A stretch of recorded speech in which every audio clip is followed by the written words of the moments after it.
I'm just gonna do that in the background while you do the intro. I mean, I think it's fine. It's quietly. In this episode of Fictional Hangover, we talk about life and death. Twilight Reimagined by Stephenie Meyer.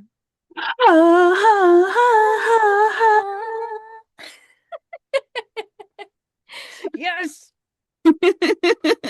Hey everybody, welcome to Fictional Hangover, a podcast about young adult and new adult. It's old. Oh, this is the old one. I copied it. Ah, And look at me. I was just looking at it.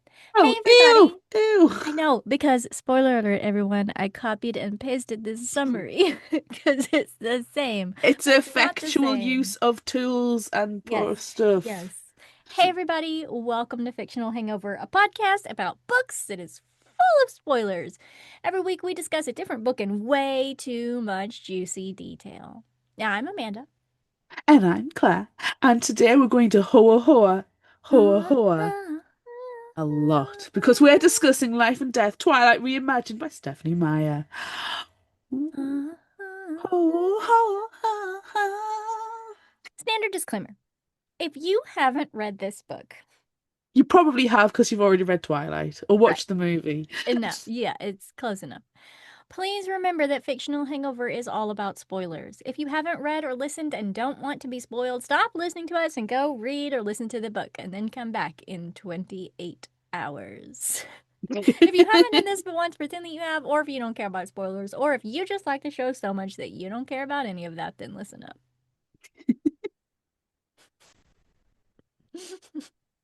Oh, Because dear you got to me. listen to both of them. You've got to. You got to get that special edition that's both of them, and you Do flip you it know, I don't upside down. understand that special edition because I've got the audio book. I've had the audio book for it. Uh huh. And I don't understand why Life and Death comes before Twilight. Yeah, it really should have been the other way around. I don't get it. It But just makes no sense to me. you know what makes me feel better about that Mm. though is the physical copy that's back here. You can see it has the barcode on this side. So that means that this is the back. So when you flip it upside down, Twilight is the first one, and then mm-hmm, Um, mm-hmm, mm-hmm. mm, Yeah, mm, yeah. But I have two yes. copies back here, and one of them is bedazzled. Yes. You can see my rhinestones holding my apple. It's great. It's great. I've seen close-ups of it. It is superb. It really is. It's like you're going to be the episode picture, to be fair. Yeah, I'm sure it is. I'm sure it is. So that means everybody has got a chance to see it. Yeah, It's everyone gets to beautiful. see my bedazzled book. That is not the background It's not. information. It is the Mm-mm. background book, but it's Mm-hmm. not the background Mm-hmm. information. Come Yes. on, give it to us. Okay. So this is found in the beginning of the ebook. I don't know if it's in the physical book or not, because everyone should know by now that we don't buy books to read them. We buy books as trophies. My trophy pile. Mm-mm-mm. But in the beginning part of the life and death segment, um, Stephenie Meyer says there are many more changes in the writing than were necessitated by Beau's status as a male person. So I thought I would break them down for you. Sorry, what? No, That sentence is that's what it awful. says. That Uh-huh. is a horrible Uh-huh. That's what sentence. it says. These are, of course, rough estimates. I did not count all the words I changed, or, and I have bolded and underlined this in our notes, do any actual math, I'm sorry, which right? This just comes in no surprise. Stephenie Meyer is known for doing zero, in brackets, zero research. Why would you do any actual math? can't do it. Can't You do it. can't. Yeah. So 5% of the changes she made were because Beau is a boy. 5% of the changes were because Beau's personality developed just slightly differently than Bella's. He's more OCD, he's not so flowery, and he's not as angry because apparently Bella carries a chip around on her shoulder all the time, which I don't know that I realized. Mm. 70% of the changes were because she was allowed to do a new editing run 10 years later, and she got to fix almost every word that bothered her since the book was printed. And it was glorious. And I will say, If everyone remembers our count, the count of words is Yes. different. Oh. Mm-hmm. Oh. 10% of the things changed were things that she wished she had done the first time around that hadn't occurred to her. Oh, it's great. 5% were mythology, mistakes, actually, she says, Only mostly 5%. related to Only visions. 5%. 5%. Really? 5% were mistakes. Uh-huh. Uh-huh. Uh-huh. As a person whose job title has the word research in it, it makes me physically sick. Uh-huh. Yeah. Yeah. Yeah. Uh-huh. But there were things that she wanted to change with how Alice's visions worked. And she says it's been refined. It was more mystical in Twilight, and looking at it now, there are ways she should have been involved and wasn't. Whoops. Whoops. Whoops. Whoops. And then that leaves us with a 5% catch-all for the many miscellaneous changes that she made, each for a different and no doubt selfish reason.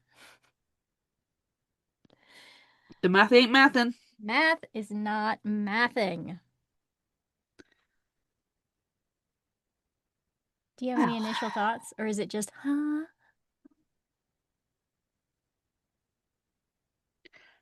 funny enough, it is actually ha ha ha ha ha. That's perfect. We should dig in because spoiler alert, this book is longer than Twilight, and our Twilight summary took us like 2.5 hours. So Oh I God, don't it's remember longer how, than the movie. I don't remember how long that episode is, but it's long, and I'm not gonna look at it right I'm now. just gonna tell people, obviously you want to listen because we're delightful. We And are this is delightful. this is a Twilight summary, which will Yes, be enhanced by our delightfulness it's and hard. our hoa hoa hoering. Yeah. All right. Beaufort.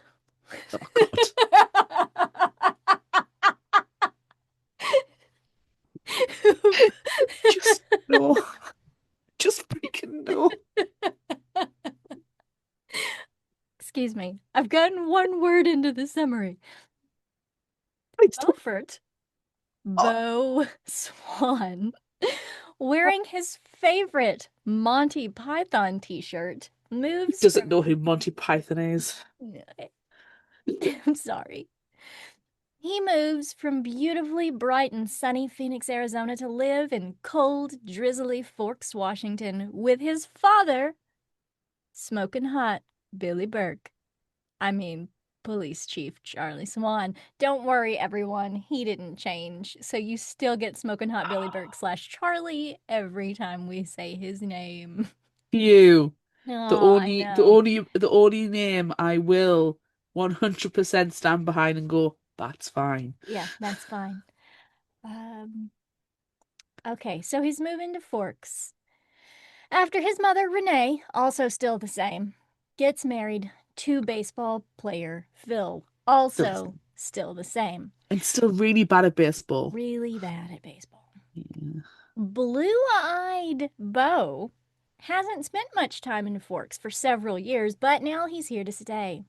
Walking through the airport with smoking hot Billy Burke slash Charlie in his smoking hot police chief uniform, clumsy Beau accidentally walks into a punk and apologizes. So we know immediately that he is both clumsy and apologetic. Potentially British as well. He's not British. If he's wearing a Monty Python t-shirt and apologizing to everybody, that's an excessively British thing to be doing. Anyway, non-British, smoking hot Billy Burke slash Charlie is trying to make things nice for his son and has bought him an old truck from his friend Bonnie Black, who used to go fishing with smoking hot Billy Burke slash Charlie and her late husband because everyone knows ladies can't go fishing without their husbands. I hate it. I It hate looks like it so you fish much. girls there. Yeah. Yeah. Even though the truck is old, it's still pretty cool, especially since Bo Oh, and he threw up a little in my mouth. Doesn't have to spend the money he'd been saving on a vehicle now. He's worried that its loud engine is going to make him stand out at school and knows he's not cool though to pull it off. Mm. Bo drives himself to school the next day and finds that even though he's not cool and he's very tall, he's not very different looking than all the others around him. He's not super tanned and blonde like he thinks everyone else from Phoenix should look, but he is instead so pale he's see through like every other sopping wet Washingtonian. He meets overachieving Erica, who takes him to his first class, then goes through more classes, barely remembering anyone's name or paying attention to anything, until he gets to lunch. That's where he sees them.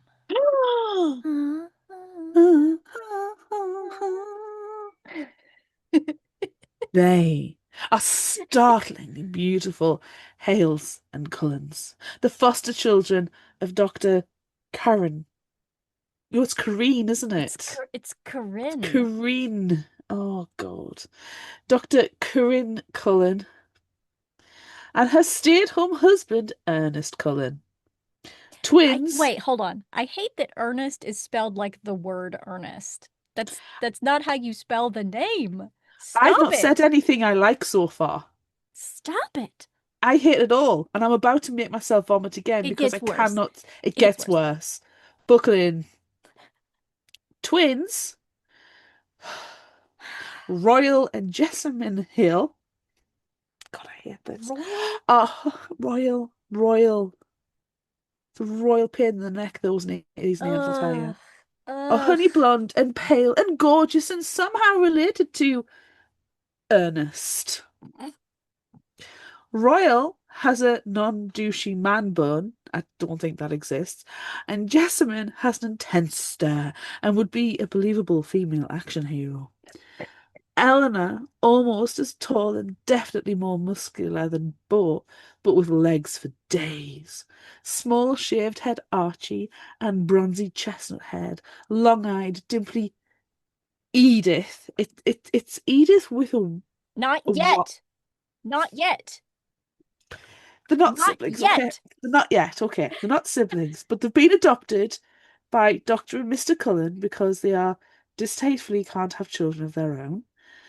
Bo's new friend, Jeremy, tells him not to waste his time with the Cullens and Hales because no one is good enough for them except each other because they're all dating except Edith. It's, oh God.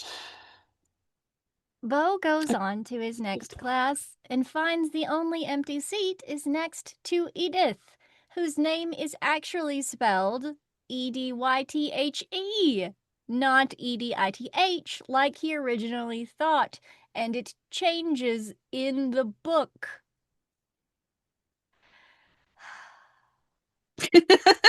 I love the heavy sigh. Edith stiffens up and sits rigidly when he joins her at her table. A discreet pit sniff tells him he smells just fine. Edith sits literally unmoving for the entire class period and then dashes liquidly away before the bell rings. Another new friend, Michaela, accompanies Bo to his next class and comments on how weird Edith is. That's very nice. I also hate the way Michaela is spelled. I'm glad it's not just Michael with an A at the end, or Micah with an A at the end, like they did with Erica. Erica's probably the least offensive. It's gone Eric to Erica is probably the least offensive.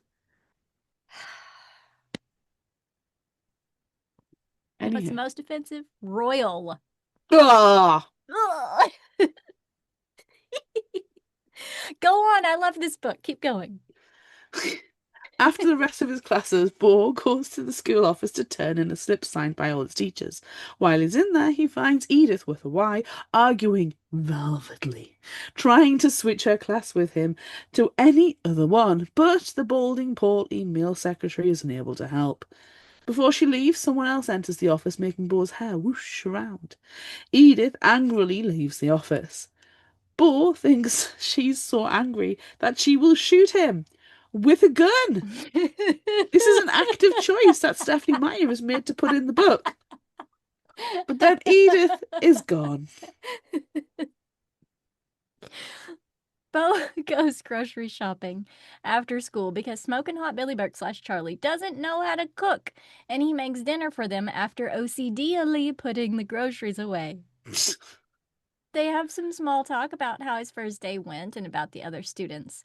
He mentions the Cullens, and Smoking Hot Billy Burke/Charlie immediately goes on the defensive. He really respects beautiful Dr. Cullen and her husband, and that they're raising so many teenagers. He says that others in town treat them differently because they are different, but he likes them.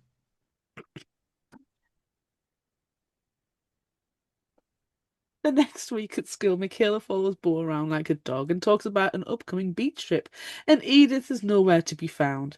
Bo thinks that she dropped out to avoid him, but then she comes back a week later and is perfectly cordial. In biology, their shared class, they quickly work through identifying cell phases, and then Edith asks Bo a million questions. They talk about his family and why he moved to Forks, and then he realizes suddenly that her eyes are a different Oh. colour. Ooh, Oh. than they were the last time. Interesting. They're gold instead of black. And she becomes rigid again. Do you know what, though? They changed colors, but they're still long. I don't know how. I didn't count it, and I should have. How many times her eyes were described as long? What is a long eye? Thank you. What is a long eye? That was my next Like, did question. they droop out like this? Like on long stalks. Uh-huh. I hope it's like some kind of Or like like, Harryhausen kind of start of. yeah, long, long eyes. What is a long eye? I don't know. The next day is icy, and Bo clumsily slips and slides to his truck, which has chains on the tires, thanks to Smoking Hot Billy Burke/Charlie, and so he drives safely to school. When he arrives, standing by his truck, he stares at Edith, who is a few cars away in the parking lot. Then, all of a sudden, a van slides across the ice and right toward Bo.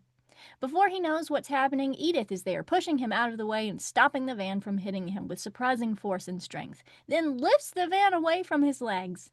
She pleads with him with her long, golden eyes and her words that she was standing next to him the entire time and that she did not physically move any vehicles to keep him safe. He doesn't believe her, though. And neither do we. Soon enough, an ambulance arrives and takes Bo to the hospital. Immensely beautiful. Ooh. Dr. Cullen checks him out and decides that he's well enough to go home and that he was lucky that Edith was standing with him. So she's on Edith's strong secret. So she's in on Edith's strong secret too. Bo sees Edith and asks her for the truth about what happened, but she, with beautiful anger, tells him that he was just hit on his head and is confused, though he knows he's not. She refuses to tell him the truth and tells him just going to have to be disappointed instead. Womp womp. There's not much gaslighting in this one, though. There was lots of gaslighting. It's a little bit different. A month or so passes, and Edith frostily ignores Bo, except to tell him that they shouldn't be friends. I missed a swap there. A school dance is approaching wherein the girls have to ask the boys to attend because otherwise the narrative doesn't fit, and all the girls want Bo to go with them, but he decides he's going to Seattle the day of the dance instead. Edith overhears this excuse and asks him if he wants to go with her to Seattle that day because she doesn't think his truck can make it there safely or on one tank of gas. And if everyone will recall all of the times I shouted angrily the first time we talked about Twilight, this is nearly a 4-hour one-way drive, potentially with a ferry ride, and it still stands. She did not correct the math. Why was the geography not corrected? Bo is confused because Edith, with her long golden eyes, has ignored him for weeks, but now she wants to drive in a car with him for 8 hours? He says she's confusing and that he thought she didn't want to be friends. She clarifies that they shouldn't be friends, not that she doesn't want to be. Edith invites Bo to sit with her at lunch after that and says that she's going to hell anyway, so she might as well do it thoroughly. Whatever that means. She's confusing. Edith continues being cryptic about them not needing to be friends, but that she wants to be, but she doesn't, and Bo doesn't get it, which is not at all shocking. Confused, he says he's trying to figure out what she is, so talk turns to radioactive spiders, obviously. Mhm. This scene is still almost exactly like the movie, but if more people were wearing bad wigs, even with the what if I'm not a superhero? What if I'm the villain? Carefully not to say bad guy because it's too gender specific. Except that Edith doesn't drop kick an apple and hold it awkwardly. She You could don't have. want to eat that drop kicked apple. You It's don't. bruised and it's dirty Yeah. from, shoe. But you know what? We left it in. Yeah. We left that scene Sadly, in the movie, we do quite like it. in. God damn. We're in it deep. We're in this deep. I could have taken it out of the summary, but I didn't want to. No, no, you don't. You leave it in. It is important. Apples are important. Apple kicking is important. Yes. Bo realizes that they're the only ones left in the cafeteria and that they're going to be late for their biology class, but Edith is skipping today. Bo goes to class and gets queasy when he realizes that they're learning their blood types, which involves pricking fingers and blood all over the place. Bo nearly faints, so Michaela takes him to the nurse's office. As they're on their way, Edith swoops in and escorts Bo the rest of the way, does not carry him, though I'm pretty sure that that's what Edward did. As they're on their way, Edith, I already read that part, she convinces the nurse that he needs to go home for the rest of the day and seems to hypnotically convince him of the same, so she takes him. Bo follows Edith to her car, watching her roll her hips, which is as hypnotic as her long eyes. Stop it. Stop it. Stop it. Oh, I just imagine her walking away like in Queen of the Damned. no. With her long eyes. What are the long? I don't know.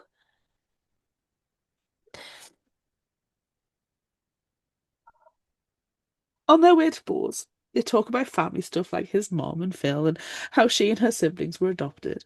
Bo invites Edith on the beach trip, which is that weekend, and she says he's going camping with Eleanor and that his friends would have ugh. Mess that one up. Bo invites Edith on the beach trip, which is that weekend, and she says she's going camping with Eleanor and that his friends wouldn't have invited her anyway. When the trip comes, Bo meets up with Michaela and all the rest of their friends at the sporting goods store Michaela's family owns, and they head to First Beach at La Push. La Push, baby. It's While they're there, some teens from the Quillette Reservation, which is where La Push is located. One of Bo's friends, Logan, snarkily says how sad it is that no one invited Edith, and that one of the Quillette girls says, "The Cullens don't come here." Puzzling, isn't it?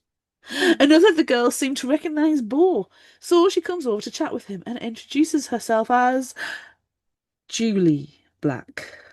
Jules, daughter of Bonnie Black, female, husbandless fisher, and former owner of Bo's old truck. Not possessor of long eyes. God damn. Bo and Jules go for a walk around the beach, and Bo asks what the other girl meant when she said, "The Cullens don't come here." Jules tells an ancient Quileute tale about her tribe descending from wolves and how the cold ones are their natural enemies on account of how they always slaughter everyone. It just so happens that the Cullens are cold ones, aka vampires. Jules says that the Cullens, if you are to believe the tales, are different from other cold ones, and so they have a semi-peaceful relationship with the Quileute tribe, and that in that the Cullens don't come here.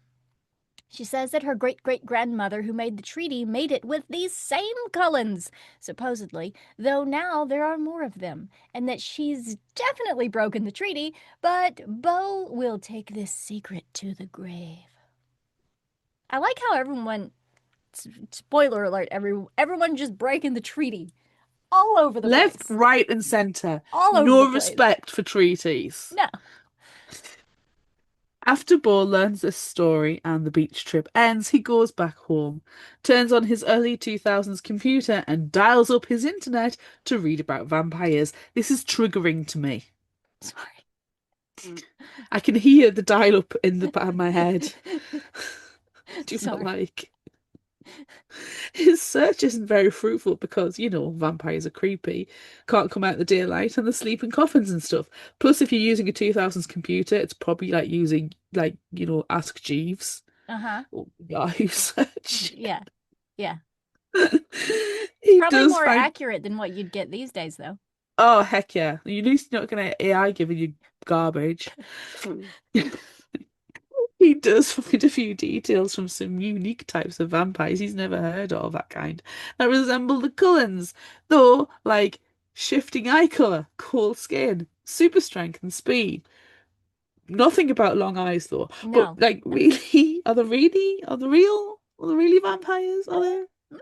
Bo decides that he just doesn't care one way or the other. Good attitude, Bo. But at least he has another theory other than being bitten by a spider that he can maybe talk to Edith about at school next day. Such as finds this entire thing hilarious. Except she's not there that day. Oh no. Oh, no. Or the next. Oh, no. Oh no. Bo's pretty bummed about Edith skipping school, but the weather is very nice and sunny, so at least there's that. Jeremy and Alan invite Bo to go with them to Port Angeles to pick out corsages for the dance that Bo is expertly avoiding and go to the video game store and the movies like guys do. Doing guy While, stuff. while his friends are ordering flowers, Bo nervously asks Alan if the Cullens often miss school a lot, and he says yes, especially when it's nice outside. So at least Edith's not like avoiding him again. That worry resolved, and his friend's corsages bought. Bo decides to skip out on the video game store before the movie and goes to a bookstore by himself. But he doesn't like the look of the dream catchers, crystals, or the hippie running the shop, so he wanders off. Wow. Oh, Judgy much? we're getting ready to hit a big change, though, everyone. Big Ooh. change Ooh. coming. Big Ooh. change. There's After only not like two of them. You said that so bitterly. Sorry. After not finding another bookstore, Bo decides to walk back to meet up with his friends. But, and this is vastly different, he comes across a drug deal instead. The drug dealers, both men and women, are very violent, and a couple of them are the ones that Bo clumsily ran into at the airport. What a weird coincidence. Oh. They decide that Bo is a rookie cop. Since he was with Smoking Hot Betty Burke slash Charlie earlier, and that they have to kill him because he's witnessed their drug deal. Stephenie Meyer made this an active choice. She has put this into a book and got it published. Mm. Luckily, as he's planning to zigzag run away from the bullets and hoping not to. Again, she says this with her whole chest. Edith power slides up in her car, forces Bo inside, and speeds away. God. It's in the Baby. text. He's a baby. I get How a is he a rookie zigzag. cop and he's a And baby? he's got a zigzag run away. He just- But also he's like, no, I'm a kid. I'm not a cop. I am a literal child. And they're like, nuh-uh. And they pick up a rusty old bar or a baseball bat or something like. I'm honestly surprised he What? didn't show him his driver's license, to be fair. Look at the date of birth. See? There's I'm not a a 19 child. in it. I'm a baby. I'm a literal baby. I can't vote to drink yet. Edith drives them to an Italian restaurant, and I skipped one. I Can't skipped a believe pair. I know. I'm sorry. it's shocking. Edith drives them to the theater where Bo was supposed to meet Jeremy and Alan, and they're outside heading away for some reason. Bo apologizes for getting lost and running into Edith. Jeremy seems jealously mad at Bo, but kind Alan invites her to join them at the movie, even though it's already started and they're outside. I, guys, man. Edith asks Bo if he wants to see the movie, and he does not. So she says she's going to ask Bo to take her to dinner instead, and then she will take him home. I can only imagine that it's a guys doing guys things because you know that's what video games and going to an entire different city to buy corsages is. It's guy things, isn't it? I don't understand. Remember, Stephenie Meyer said this with her whole chest. Edith drives them to an Italian restaurant and slips the overly flirty host some money to seat them privately. I will say it felt even more awkward. This, like, the Yeah. flirtiness of the hostess Mm. was just Well, gross. it's not a hostess, though. It's a host. Sorry, host. Getting my genders confused, my books confused. But it was really, really gross. Yeah. Because Edith, she's 17. Yeah. Okay, let's Yeah. It's remember that. weird. Let's It's remember that, weird. people. Okay, anyways, other than that, Edith doesn't pay any attention to the host or the waiter as they constantly, literally, in some cases, feels like flings himself at her, but instead hypnotically sends them away and they crash into stuff in the background, which is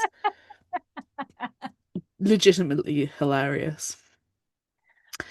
He accuses her of using her long eyes and her dimples to hypnotize people, and she says she just hasn't smiled so much lately and didn't realize that she had that effect on people.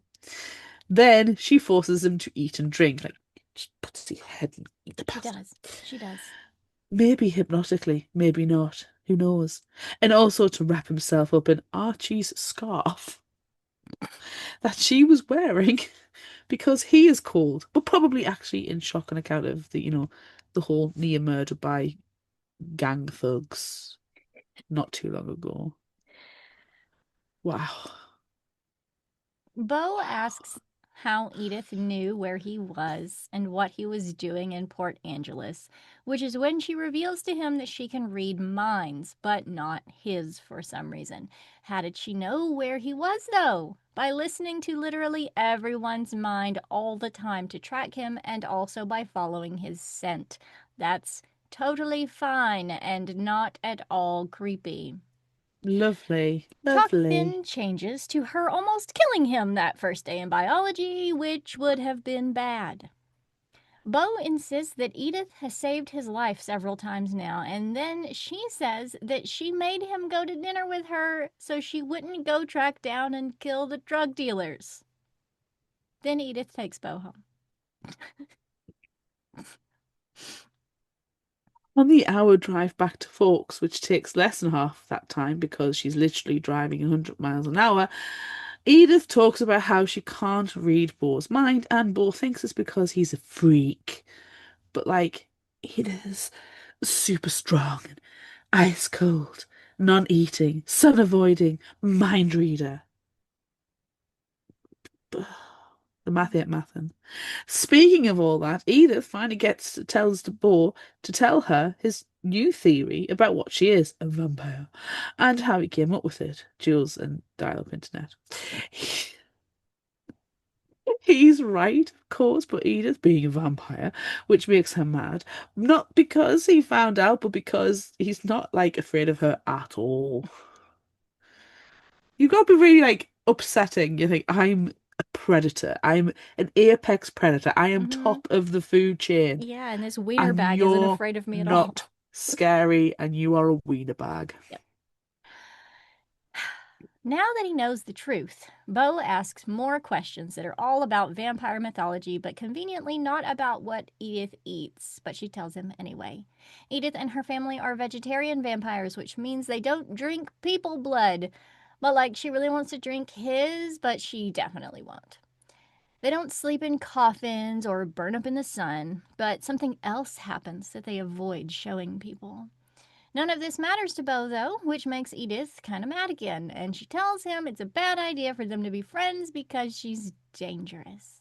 They soon pull up to Bo's house, and even though she literally was just saying again that all of this is a bad idea, she says she'll save him a seat at lunch at school the next day. Bo stumbles inside, only just now feeling the shock of being accosted by the drug dealers. He tells Smoking Hot, Billy Burke slash Charlie, who comments on the weird way he's wearing Archie's scarf because he just literally wrapped it around because he has no idea how to wear a Several scarf. times. He wrapped it Yeah, around several times. it's just, how do you not know how to wear a scarf? I don't care if you live in Arizona, it just doesn't make sense. Mm-mm. Anywho. So he's tired, so he shambles up to take a shaky shower and goes to bed. And as he's drifting off to sleep, he thinks about a few things that he knows for sure. For one, Edith was an actual vampire. For another, there was a part of her that saw me as food. But in the end, none of that mattered. All that mattered there was that he loved her more than he'd ever imagined. It was possible to love anything. She was everything he wanted, the only thing he would ever want. There's It's a no bit weird. irrevocably in love with her, though. So disappointing. Edith picks Bo up for school the next day and drives 1,000 miles per hour, so they are at school, which is approximately 2 miles away, in 7 seconds. Since Edith picked Bo up, the rest of her siblings rode to school in Royal's ostentatious red BMW, so everyone's paying more attention to that than they are to Edith and Bo arriving together. Jeremy sees, though, and they can both tell he is dying to find out exactly what happened the night before. And because Jeremy is a dude bro, he expects that unchaste things happened. Edith Unchaste. tells Bo that Jeremy wants to know if they're dating and what Bo really thinks of her, and she's curious about that too. So she's definitely gonna be mind eavesdropping on their conversation. Unchaste. Look, Jeremy is shittier than Jessica. Oh God, yeah. So 100%. much worse. So much. I think Jessica's done dirty personally, but Jeremy's a dude broad douche. Yeah. Anywho, when Bo gets to chat with Jeremy, he doesn't mention the drug dealers and attempted murder. Instead, he tells Jeremy in the most boring and dull way possible that he and Edith had dinner, which he already knows. Rather than Jeremy asking if Bo likes Edith and if they're going out again and if they're going to kiss like Jessica and Bella's conversation, Jeremy is worse and dude boyish about it. Bo tells him about Edith offering to take him to Seattle and that he probably likes her way more than he likes him. That much really does stay the same. It does. It Do you get the does. impression that Jeremy would be one of those sexual abusers that Edward would have eaten Maybe. when he was, going through his teenage eating human phase? Maybe. Yeah. That's what he's going to grow up to be. Yeah. Yeah. Probably listens to podcasts with alpha males. Ugh. Gross. Yep. At lunch, when Bo is back with Edith, who eats one bite of pizza instead of buying lots of food and putting it directly into the trash, they talk about his conversation with Jeremy. Edith doesn't agree with Bo's like thoughts. Then he talks about how she always sounds like she's trying to say goodbye, and she thinks this is perceptive, but it's the reason why he's wrong. If she can stay, then she likes him more. Talk changes to spending the weekend together, but not in Seattle, and Bo agrees to do whatever Edith, with her liquid topaz long eyes and dimples, and sweet-smelling breath wants to do as long as he can drive. Talk changes again to her going hunting and Bo wanting to watch, and she says no. I think that's fair. Yeah, Safety first. yeah. They watch a movie in biology, which what would that be? Like a David Attenborough documentary or something? I don't know. It doesn't make any sense. Oh. Hmm. Answers on a postcard. Bo doesn't know because he's hyperfixated on Edith. For some reason, being in the dark classroom makes them both feel supercharged with super sexy hormones. But then class ends. Edith gingerly strokes Bo's face and he goes off to gym class. He hits himself in the head with a badminton racket, and Michaela tells him that she doesn't like that he's with Edith because she just snaps her fingers and he heals. So I guess she thinks he's a dog? Ah, Woof. ah. But that is not any of Michaela's business, so shut up, Mm, Michaela. mm. The badminton was pretty embarrassing, but Bo also stages a dramatic scene where he tells Taylor, who has been telling everyone that they are going to prom together, that she can't use him as a pawn in her game to make Logan jealous anymore. And that's pretty wild. The next day is pretty much the same, minus the badminton racket to the face and the soap opera performance. Except Edith asks Bo a billion questions about his likes and dislikes. I really liked the scene, that scene where he dramatically tells Taylor off. It's like actually you finally got some kahunas. Yeah, he's actually doing something. Yes. When they get back to Bo's house after school, Edith is upset to find out that Bonnie Black and Jules are coming for a visit. Bonnie looks murderous and Jules is oblivious until Bo mentions who it was that dropped him off. It's obvious that Bonnie Black has some feelings about the Cullens, which Jules attributes to the old legends and not the fact that Edith is actually a real vampire. But Bonnie knows. Bo hopes that Bonnie won't say anything to his dad. And luckily, she doesn't. That was an awkward conversation as It well. was. The next day, Edith picks Bo up again and asks a billion more questions, but lets Bo know she won't be taking him home from school that day.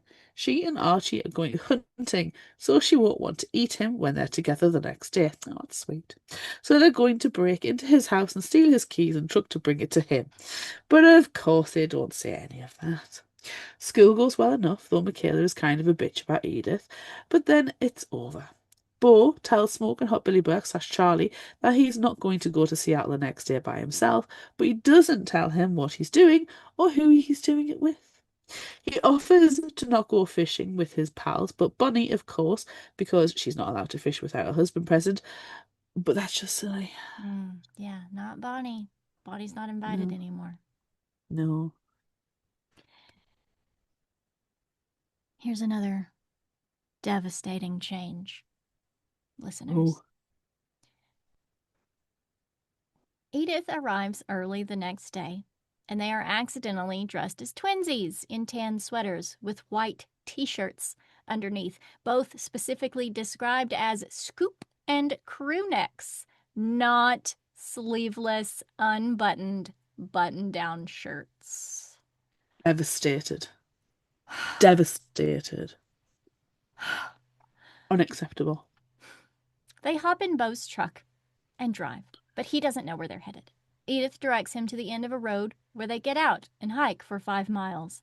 Bo isn't a fan, but they eventually make it to a clearing in the mountains where Edith, having previously stripped out of her sweater, revealing her white tank top, not her specifically mentioned scoop neck t shirt, steps into the sunlight. Bo thinks she's erupted in flames. But no, the sun is reflecting off her skin and is so bright that he literally cannot look at her.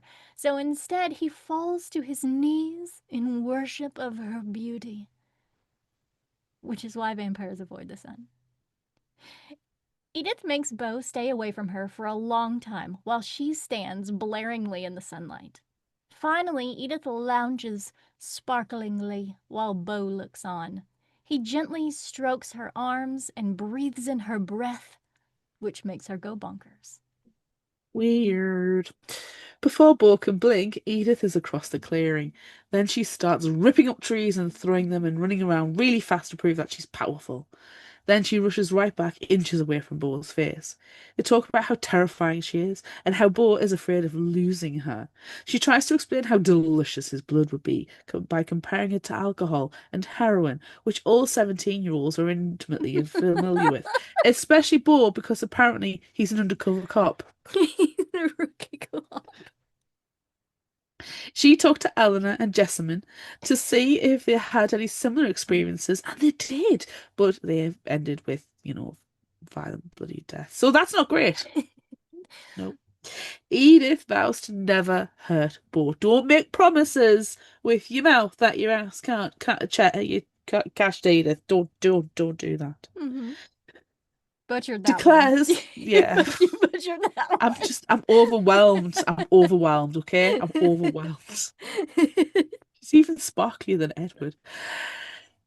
She declares that he's her life now. Weird. And then they say their famous lines about lion falling in love with a lamb. What a stupid lamb. What a sick, masochistic lion. But not lioness. So that got lost in copy edit. Ah. After this heartfelt exchange, they gently Oh, stroke each other some more. it's weird. It's just weird. There are many mentions of heartbeats throbbing and more stroking and having human desires. And you can't tell me that Bo doesn't have a raging boner literally all the time because he is a teenage boy. Oh, I mean, you don't even have to say the word teenage. It's 100%. 100%. Especially if he's breathing her breath Mm-hmm. and looking into her long eyes. Mm-hmm. Then, in what will be a very awkward situation, if he does indeed have a raging boner, even though it will be very awkward anyway, Edith puts Bo on her back and runs full on vampire speed through the trees back to Bo's old truck. It is indeed very awkward for Bo because he's very tall and Edith is very short. And what probably because of the boner, because it has to be happening. There has Yeah, it has to be. And he's no, straddling her yeah, boner. stop it. Also, it's weird for a girl to give a boy a piggyback ride, just in general, if we just throw that in there. I mean, yeah, sometimes. When they arrive back at the truck, 5 mile hike completed in literal seconds, Edith kisses Bo very sweetly, and then he tries to eat her face, which is less sweet. With every interaction, it seems Edith gets stronger and is able to touch Bo more. Boing. He's not nearly as in control, but he tries. Edith then drives them back home.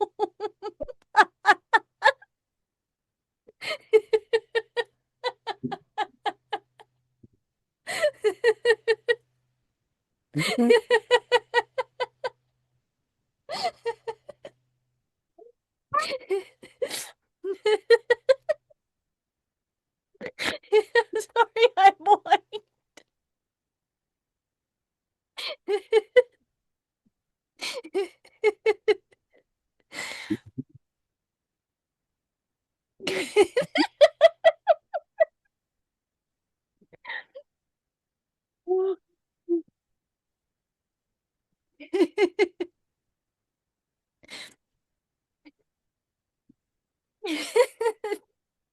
Oh, I've nearly pulled a muscle on my side.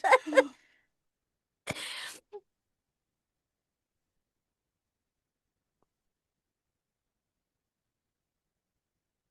On the way back to his house, Edith tells Bo her story about how she was born in 1901 and her family died in the Spanish flu in 1918.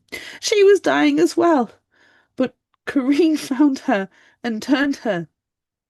Then she turned Ernest next after he fell off a cliff. He actually jumped from the cliff after his drunken wife killed herself and the baby daughter, but we don't find out at this exact moment, so Mm. spoilers. Mm.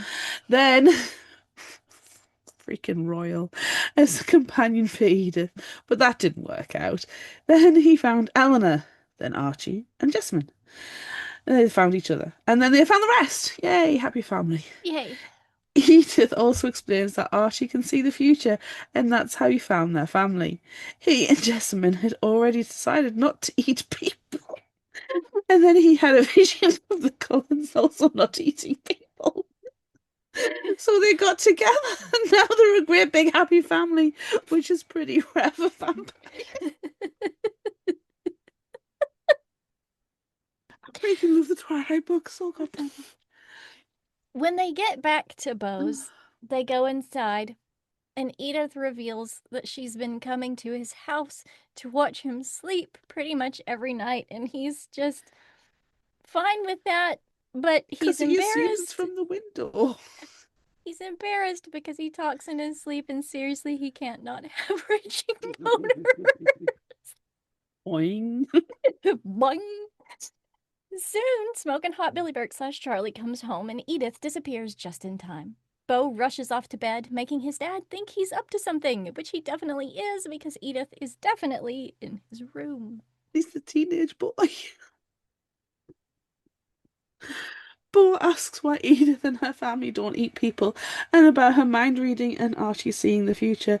And she explains that Corinne has a theory of humans taking their strongest traits with them when they become vampires. Most of the family is simple. Corinne has compassion, Ernest has love, Eleanor has strength, and Royal has tenacity. But Jessamine, like Edith and Archie, has something a bit more special.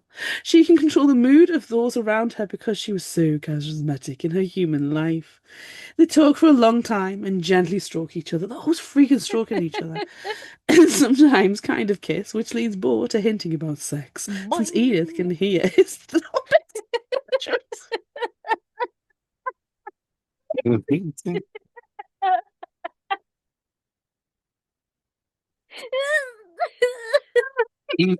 Please, please continue. I can't. His throbbing circulatory system, aka she can hear his borders. Boing. Boing. But sex is not going to be a thing because Edith would literally shatter his boner and then probably eat him.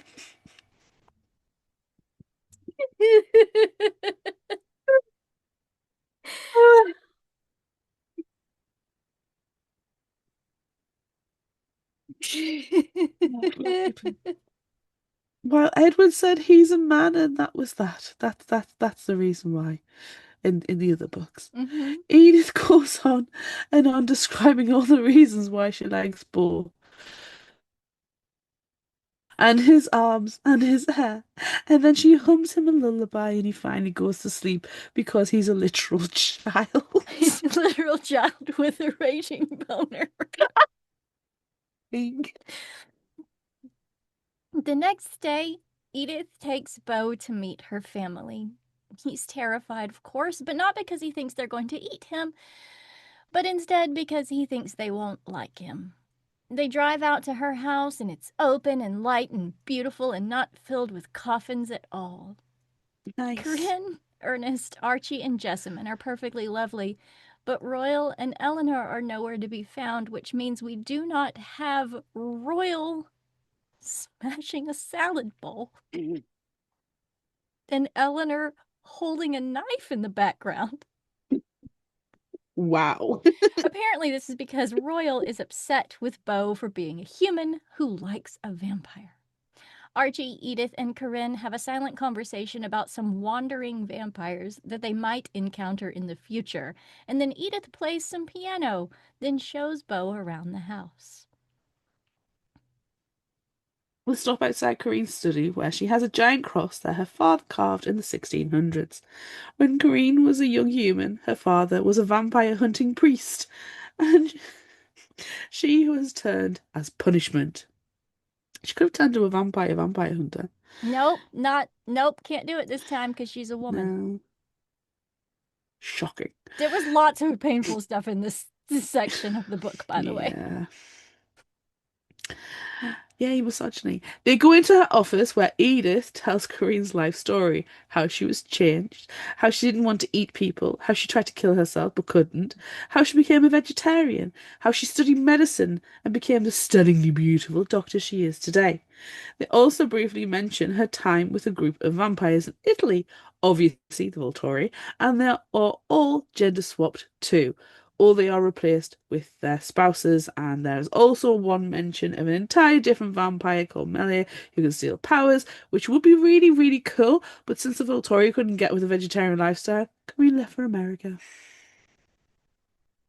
As they continue the house tour and head to Edith's room, they get back around to Corinne turning her. She mentions that she ran off on her own for a little while and ate evildoers, and then she came back to Corinne and her family and has been with them ever since. They talk about music in Edith's room, and then, while we do not get the hang on tight spider monkey, which we Boo. should have, Yes, especially now, yes. Edith does pretend to attack and eat Bo, but then Archie and Jessamine come in and ask Edith to play baseball. Ah. Edith takes Bo home and is angry to find Bonnie Black and Jules there again. Bonnie is very upset at Bo being with Edith, but can't exactly say that out loud. And Bo tells Bonnie, in not so many words, that he knows that the Cullens are vampires and to leave him alone about it. They drop off some fish and leave. Smoking Hot Billy Burke slash Charlie is excited about eating the fish for dinner, but he's not as excited when Bo tells him that his girlfriend Edith Cullen is coming to pick him up and officially meet him. He is still excited though. The meeting is fine, and Smoking Hot Billy Burke slash Charlie is briefly mesmerised by Edith's dimples and long eyes, and makes fun of Bo for a little about not liking sports. And then they leave in a monster truck jeep to drive up the mountains to play vampire baseball. And suddenly, supermassive black holes I was kicks about in. to say, vampire baseball is pretty much exactly like regular baseball, except it's very spread out and very fast, and Supermassive Black Hole by Muse is always playing the background. Always. Even now, with the gender swapping. The game goes well until Archie sees that the wandering vampire's approach is imminent. They scramble to kind of conceal Bo's humanness, but it doesn't really work because he doesn't have long hair that he can pull out of his ponytail and hide himself with. Put him in the freaking car! No. Also, they're like, oh, I can't run away. I'm not fast enough. Like, bullshit. You just ran 5Ks in 30 seconds earlier. Come You on. could have done. You could have done it. Anyway, Lazy. the three vampires, Lauren, Joss, What? and Victor. Oh, here we are. Victor, Nope. Victoria. Nope. Laurent, Laurent, Lauren, I'm just insulted on behalf of everybody about this. Joss. Stop it. They want to insert themselves into the baseball game, and then they immediately want to eat Bo after the wind blows his delicious human scent around the field. When Edith growls and steps in to protect him, Joss gets Stop angry. it. They manage to split up while Corinne tries to smooth things over, but Edith reads in Joss's mind that she's a tracker and she wants to kill Bo just for funsies. Joss. Stop it.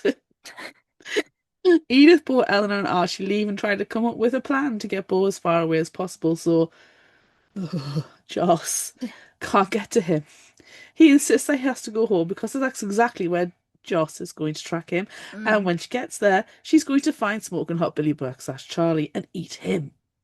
He comes up with a plan that kind of makes sense to lure her away from his house, so that's what they do. Bo pretends that he doesn't want to live in Forks anymore, so he yells at his dad and says he's going back to Phoenix. He packs up a bag and storms out to his truck where Edith is secretly waiting, and they drive off. You know, I was listening to Twilight after reading this one, and this section, when Bella's like, I said the same things that my mother said when she left. One, they left when she was a baby. Yeah, that always bugs me. And two, what she says really isn't all that bad. No, I I mean, at least with I this one, really, really hate Forks, is what it was. Really, twice. I mean, at least with this one, Bo turns around and he's like, Edith wants to stay in Forks forever and, get married and have lots of babies, and that's not what I want. Yeah, So he wants to nope out of there. I can actually yeah, get behind that. yeah, yeah, but He's not like, whoa, it's too much. not this. I'm only 17. I'm a baby junior. I'm a baby undercover cop.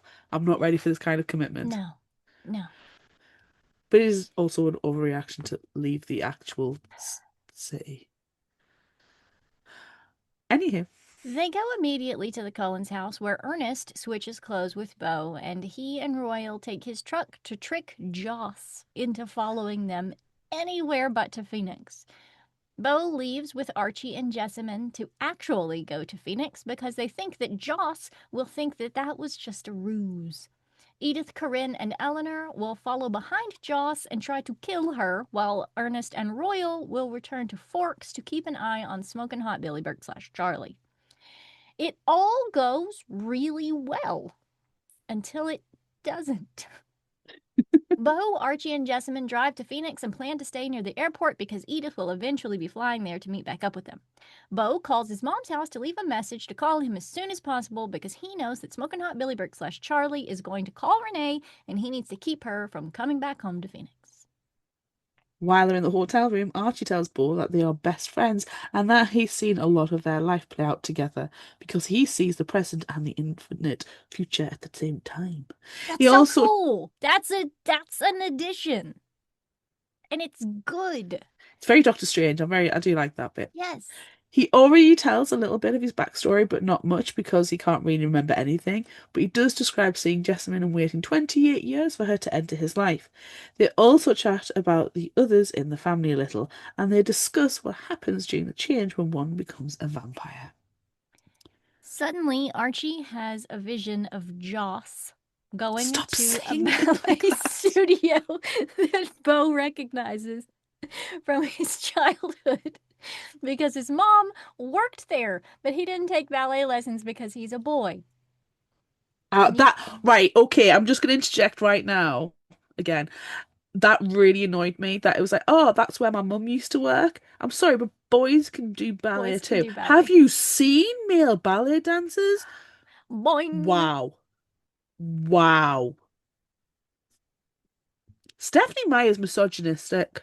Yeah, she really She's is. not a girl's girl. I'm pretty sure we already knew that. We did, but it's really Now it's evident in this worse. one. It's worse. It's She's not a worse. girl's girl. No. Uh-uh. Please carry on. Okay. So ballet studio, yes, you guessed it, is in Phoenix. Uh-oh. Bo soon gets a phone call from his frantic mother, but then Joss is Stop on the it. line.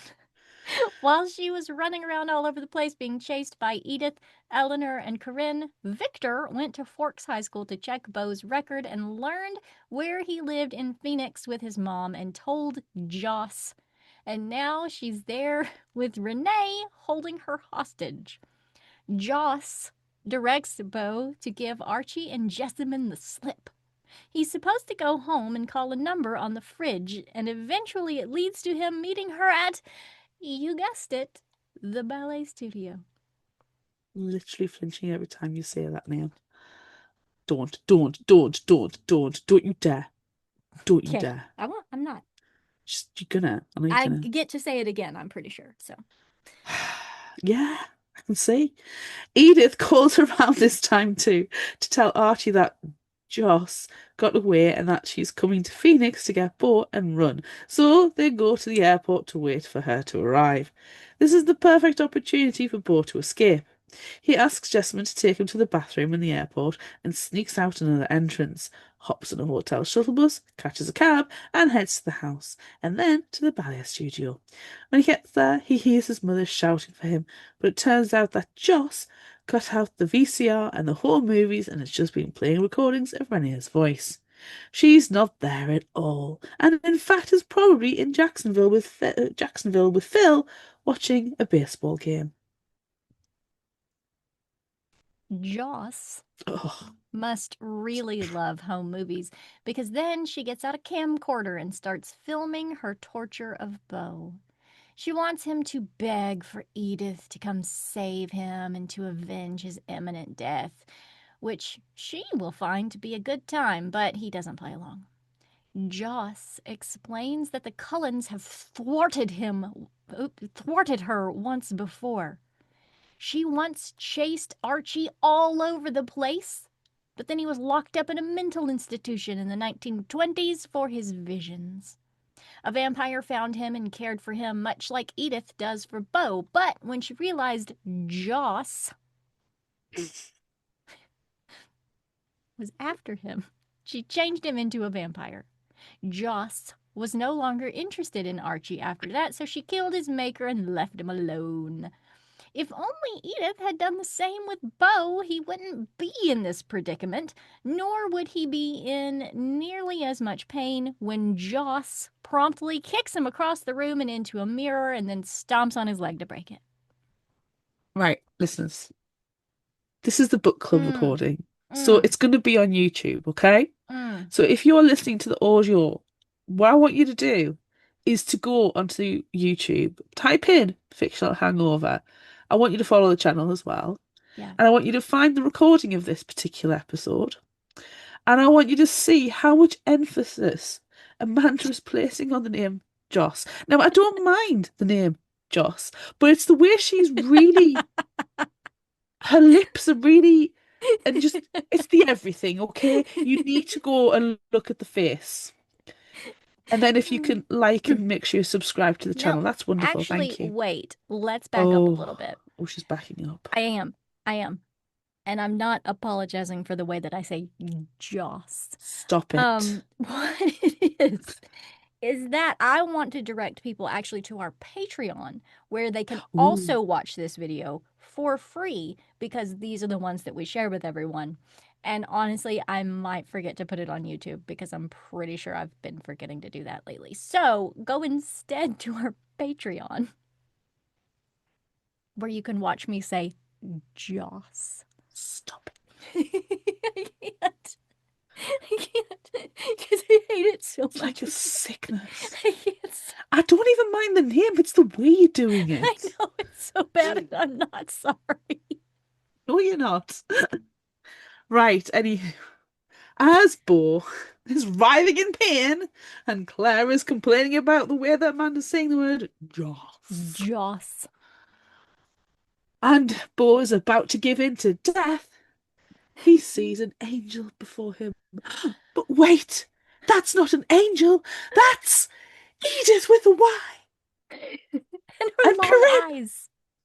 and Archie. Jessamine and Eleanor there too, but apparently they're not angels because they're busy killing Joss. Joss.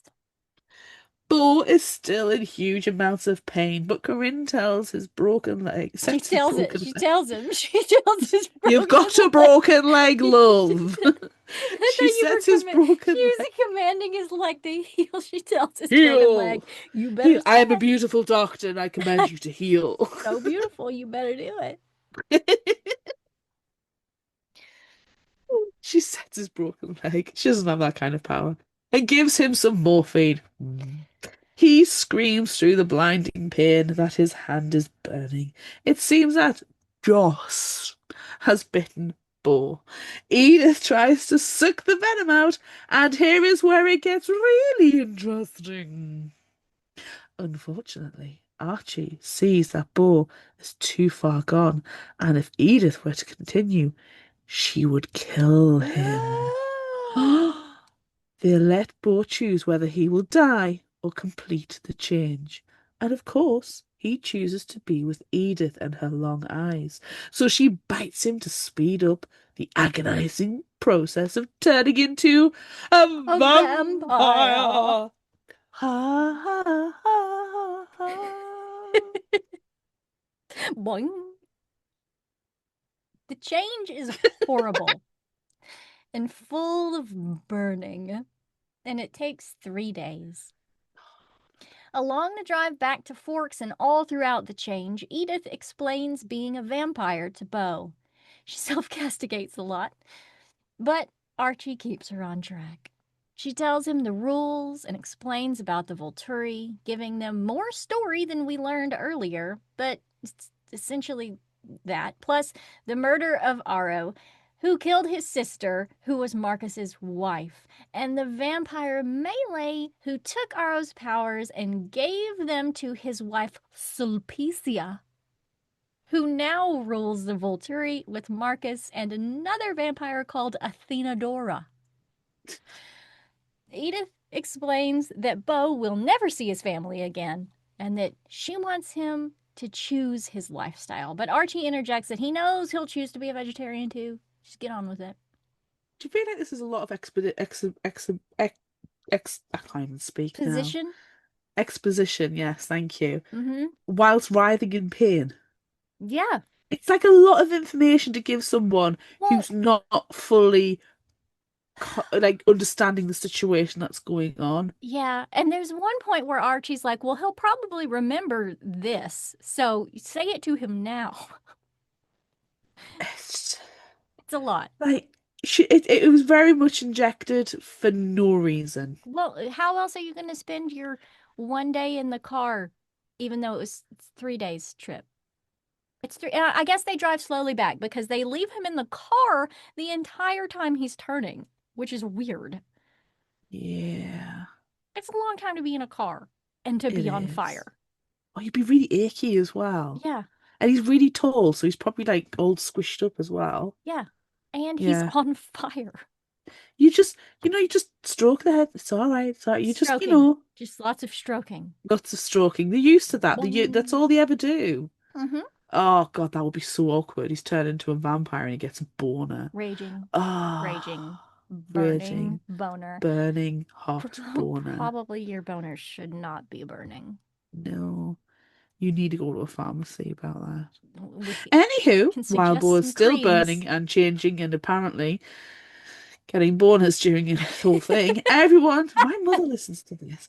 Everyone tells their own histories. So here is where we actually learn about Ernest's drunken wife and daughter, and also that Eleanor fought a bear and lost, and Jessamine was somehow in the army, and that Royal was beaten to death by a rival boyfriend and not assaulted and left to die in the streets. Since he already knows Corinne's story, she tells a different one about Jules' great grandmother, who really was a real werewolf. After the change is complete and the burning stops, well, except for the burning thirst, which is not nearly as bad as the full body boner burning, so he can handle it if he doesn't think about it, which is shocking to Edith. Edith takes Bo out to hunt, but he requests that they go alone. She thinks he's going to yell at her for ruining his life, but he's actually just worried that Royal will make fun of him for not hunting right. I mean, understandable. Edith is astounded at Bo being so Bo and handling the change so well and not being furious at her for killing him. That's just ridiculous. Yeah, it sucks that he can't see Charlie or Renee again, but he can be with Edith and love her for forever, which is all she wants too. Not long after this, there is a funeral for Bo that he and Edith watch from 100 feet up in the air in a tree 2 miles away. Literally in the text. That is not Weird. me exaggerating. And It's real. they staged an accident in Nevada with his truck and the corpse of a random dude missing his teeth and his fingers. And Police Chief Smoking Hot Billy Burke slash Charlie does not question nor does he investigate. Smoking Hot Billy Burke slash Charlie and Renee and Phil and Bonnie Black and Jules and Jeremy and Alan and Alan's dad, the Reverend, are all pallbearers. Nearly everyone from school is there. The Cullens and the Hales are there too, except for Edith because, she's too sad and or up a tree. The 2 miles funeral's pretty away. sad and everyone is sad, but then Bonnie Black looks Bo's way 2 miles away, 100 feet up in the air in the tree. And is there a wink? Do they do that pointy thing with their eyes? It's just weird. Why so specific about being 2 miles away, 100 feet up in the air in a tree? So specific. This is again math's not mathing. No. Anywho. Everyone eventually leaves the funeral, and then Bo and Edith talk about how Edith would have liked things to go. She never wanted him to become a vampire, and she would have been content for him to grow old with her by his side, but that would get real weird eventually. Except, it's disgusting, but you usually do see a smoking hot young kid, a young woman with an older guy, That's not true. the other way around. That's true. Culturally, it probably would have been more acceptable, Yeah. unfortunately. Yeah. Continue. Now, though, they have forever, so they might as well get married. Bo asks about a different path where he could have become a vampire, but still remained in everyone's lives, or at least smoking hot Billy Burke slash Charlie's, and like maybe had a love triangle with a wolf, and then they got married and had a baby, and then they had a terrifying fight with the Volturian stuff. But yeah, that would have never worked. Wink. Oh, silly ball. Edith gets a phone call that puts an end to that very implausible, ridiculous storyline that's absolutely never going to happen or create a five-movie franchise, and it's pretty worrisome. They rush back to the Cullen house to find the family in a face-off with three horse-sized wolves. Ooh. Uh-oh. Oh, Dang. horse wolves. Archie, Oswald. Archie is upset because he couldn't see any of this happening because it seems he can't see past the wolves. I mean, they are pretty big, so you'd have to move to see You past them. would. But it's happening. The wolves are the Colette Wolves, led by Sam. Unfortunately, this has to be explained to Bo, who should definitely have figured it out, but apparently his human memories have already started to fade that much. It's the boners, man. It's the boner while he was changing. It sucked Yeah, all of the brain cells out of him. it did. Anyway, the wolves think that the Cullens broke the treaty and turned Bo, so he has to explain to them everything that happened, and that he was bitten and left by another vampire to punish the Cullens for previously thwarting her, and the Cullens saved him. The wolves who were sent to run the Cullens out of town don't know what to do, so they request that they tell the story to the true descendant of the original wolf pack, Buddy Black. But you still can't go fishing. No, not allowed to fish. No. This is going to be tough for Bo, who has only been around vampires for a month and hasn't smelled humans, but like a month has passed? Like, did he not contact Smoking Hot Billy Burke slash Charlie or like anyone between the baseball game and now?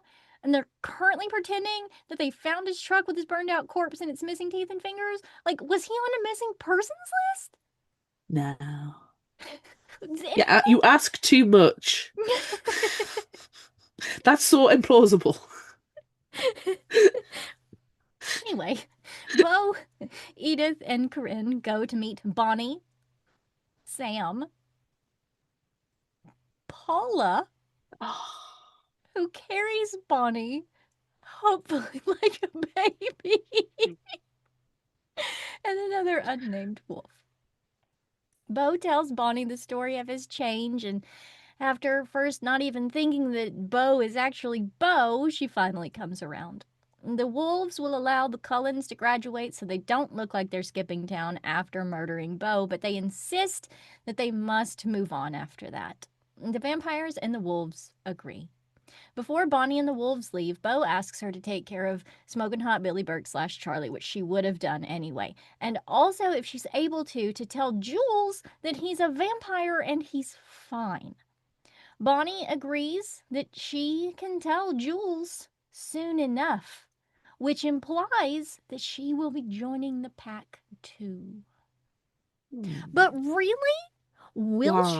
Why? Because the whole thing with the wolves turning into wolves is because there were so many vampires around. But now they're being kicked out of town. Yeah, it doesn't make sense. The math ain't mathin'. It's not. Mm-mm. After the meeting, Corinne expresses how impressed she is with Bo not eating Bonnie, but he knew he could refrain from doing it because they all believed in him. The power of belief! She heads home to give Bo and Edith some time alone. Edith shares how extraordinary Bo is, and he says he can handle anything as long as they're together. Well, they'll be together forever, and that forever is going to be amazing. Ha ha ha ha.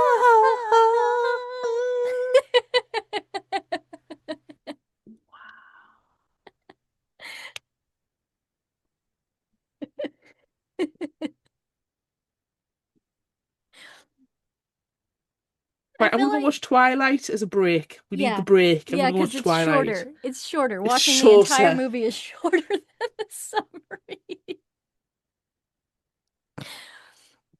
You know when you've got that horrible thing of thinking, did I actually press record now? I did the Yes, I same did. thing like 20 minutes in. Oh, jeez. Oh man. I, I don't we, know. we, I don't know that we're gonna have a long discussion because we've already talked no, about a lot of stuff. no. That's literally what I was going to say. I think we've kind of got this new style of doing the summaries where we do talk about things as they're going on, Yes.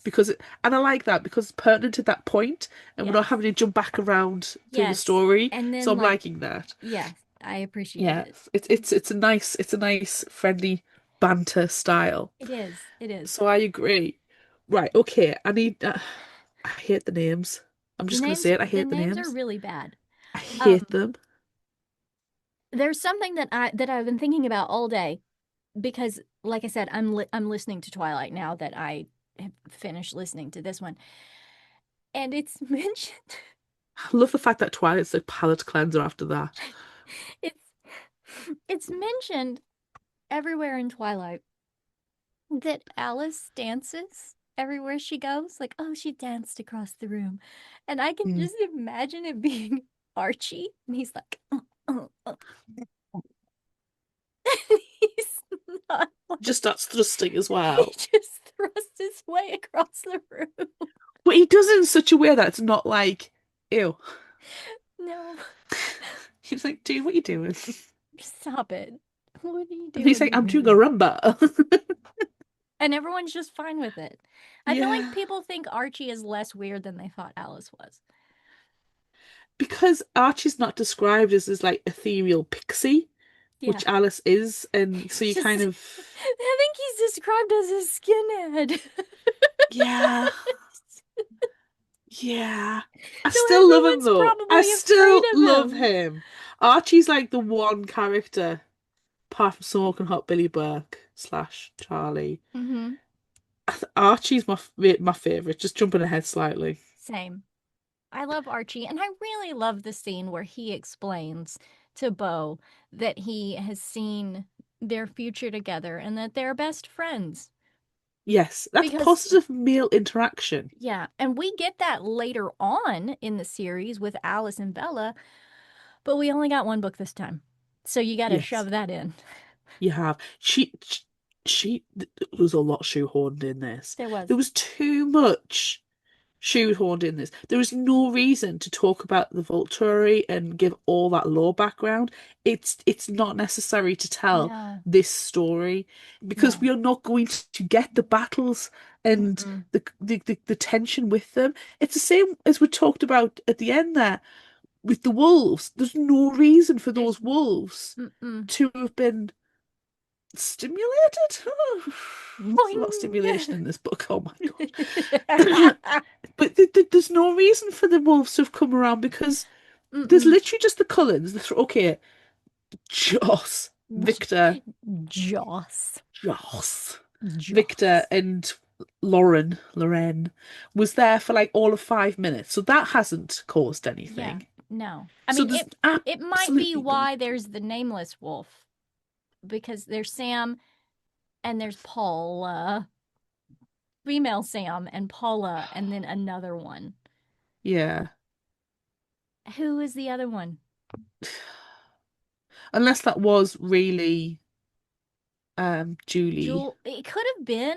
I thought that because there was one scene where the wolf was laughing, Yeah. so it could have been. I thought that Yeah. same thing. Yeah. But where? We'll never know. Do really need to know. But yeah, I agree. That didn't have to happen. What I also don't understand is why some roles were gender swapped and not others. So there is absolutely no reason why we didn't have Carlisle and Esme. Yeah. They could have stayed as is. I'm perfectly fine with, Dr. Carlisle being an all-powerful, beautiful female ethereal doctor. That's Hmm. fine. And Yeah. Ernest being a stay-at-home dad. But it could have been Carlisle and it could have been Yeah. Well, Esme. We didn't. If there Charlie is, and Renee and Phil weren't gender swapped, I don't understand why they but were. there was a reason for their gender swap, and their gender swap was, it was done because at the time that Bo was born, it would not have made sense for him to be raised by his dad because that's like not a thing. If the mother is alive and intact and not a Tact. shitbag, then typically the child will stay with the mother unless the child has been burgled. But that's a different story. Well, I get that, but you could have But still that's said the that. reason. But that's the reason why that's the reason why she didn't change it and I has and said that. I acknowledge it, but I also think that you could have changed the circumstances around it. You could have made it a lot more clear that Charlie, as the mum, had to stay in Forks to look after her parents. Mm-hmm. That they wanted to make these active changes to because Renier, as the dad, had a career opportunity Mm-hmm. and decided I'll and the educational system's better in Arizona or something like that. It could have been a It little could have bit been more it could have been that they returned to Forks rather than never having left Forks. So they, mother and baby, had to return to Forks to take care of the ailing parents or something like that. I can get that. I can get with that story. exactly. And the reason it hasn't been done is because it takes a few moments of thinking about It it. does. It does. And to my dying breath will say how much I love the Twilight series, Yes. but Stephenie Meyer is still not good at right. No, no. This one was infinitely better. But then, as we discussed in multiple other episodes, I mean, it was the second time she wrote it. And then Midnight Sun came along. So, third time's a charm.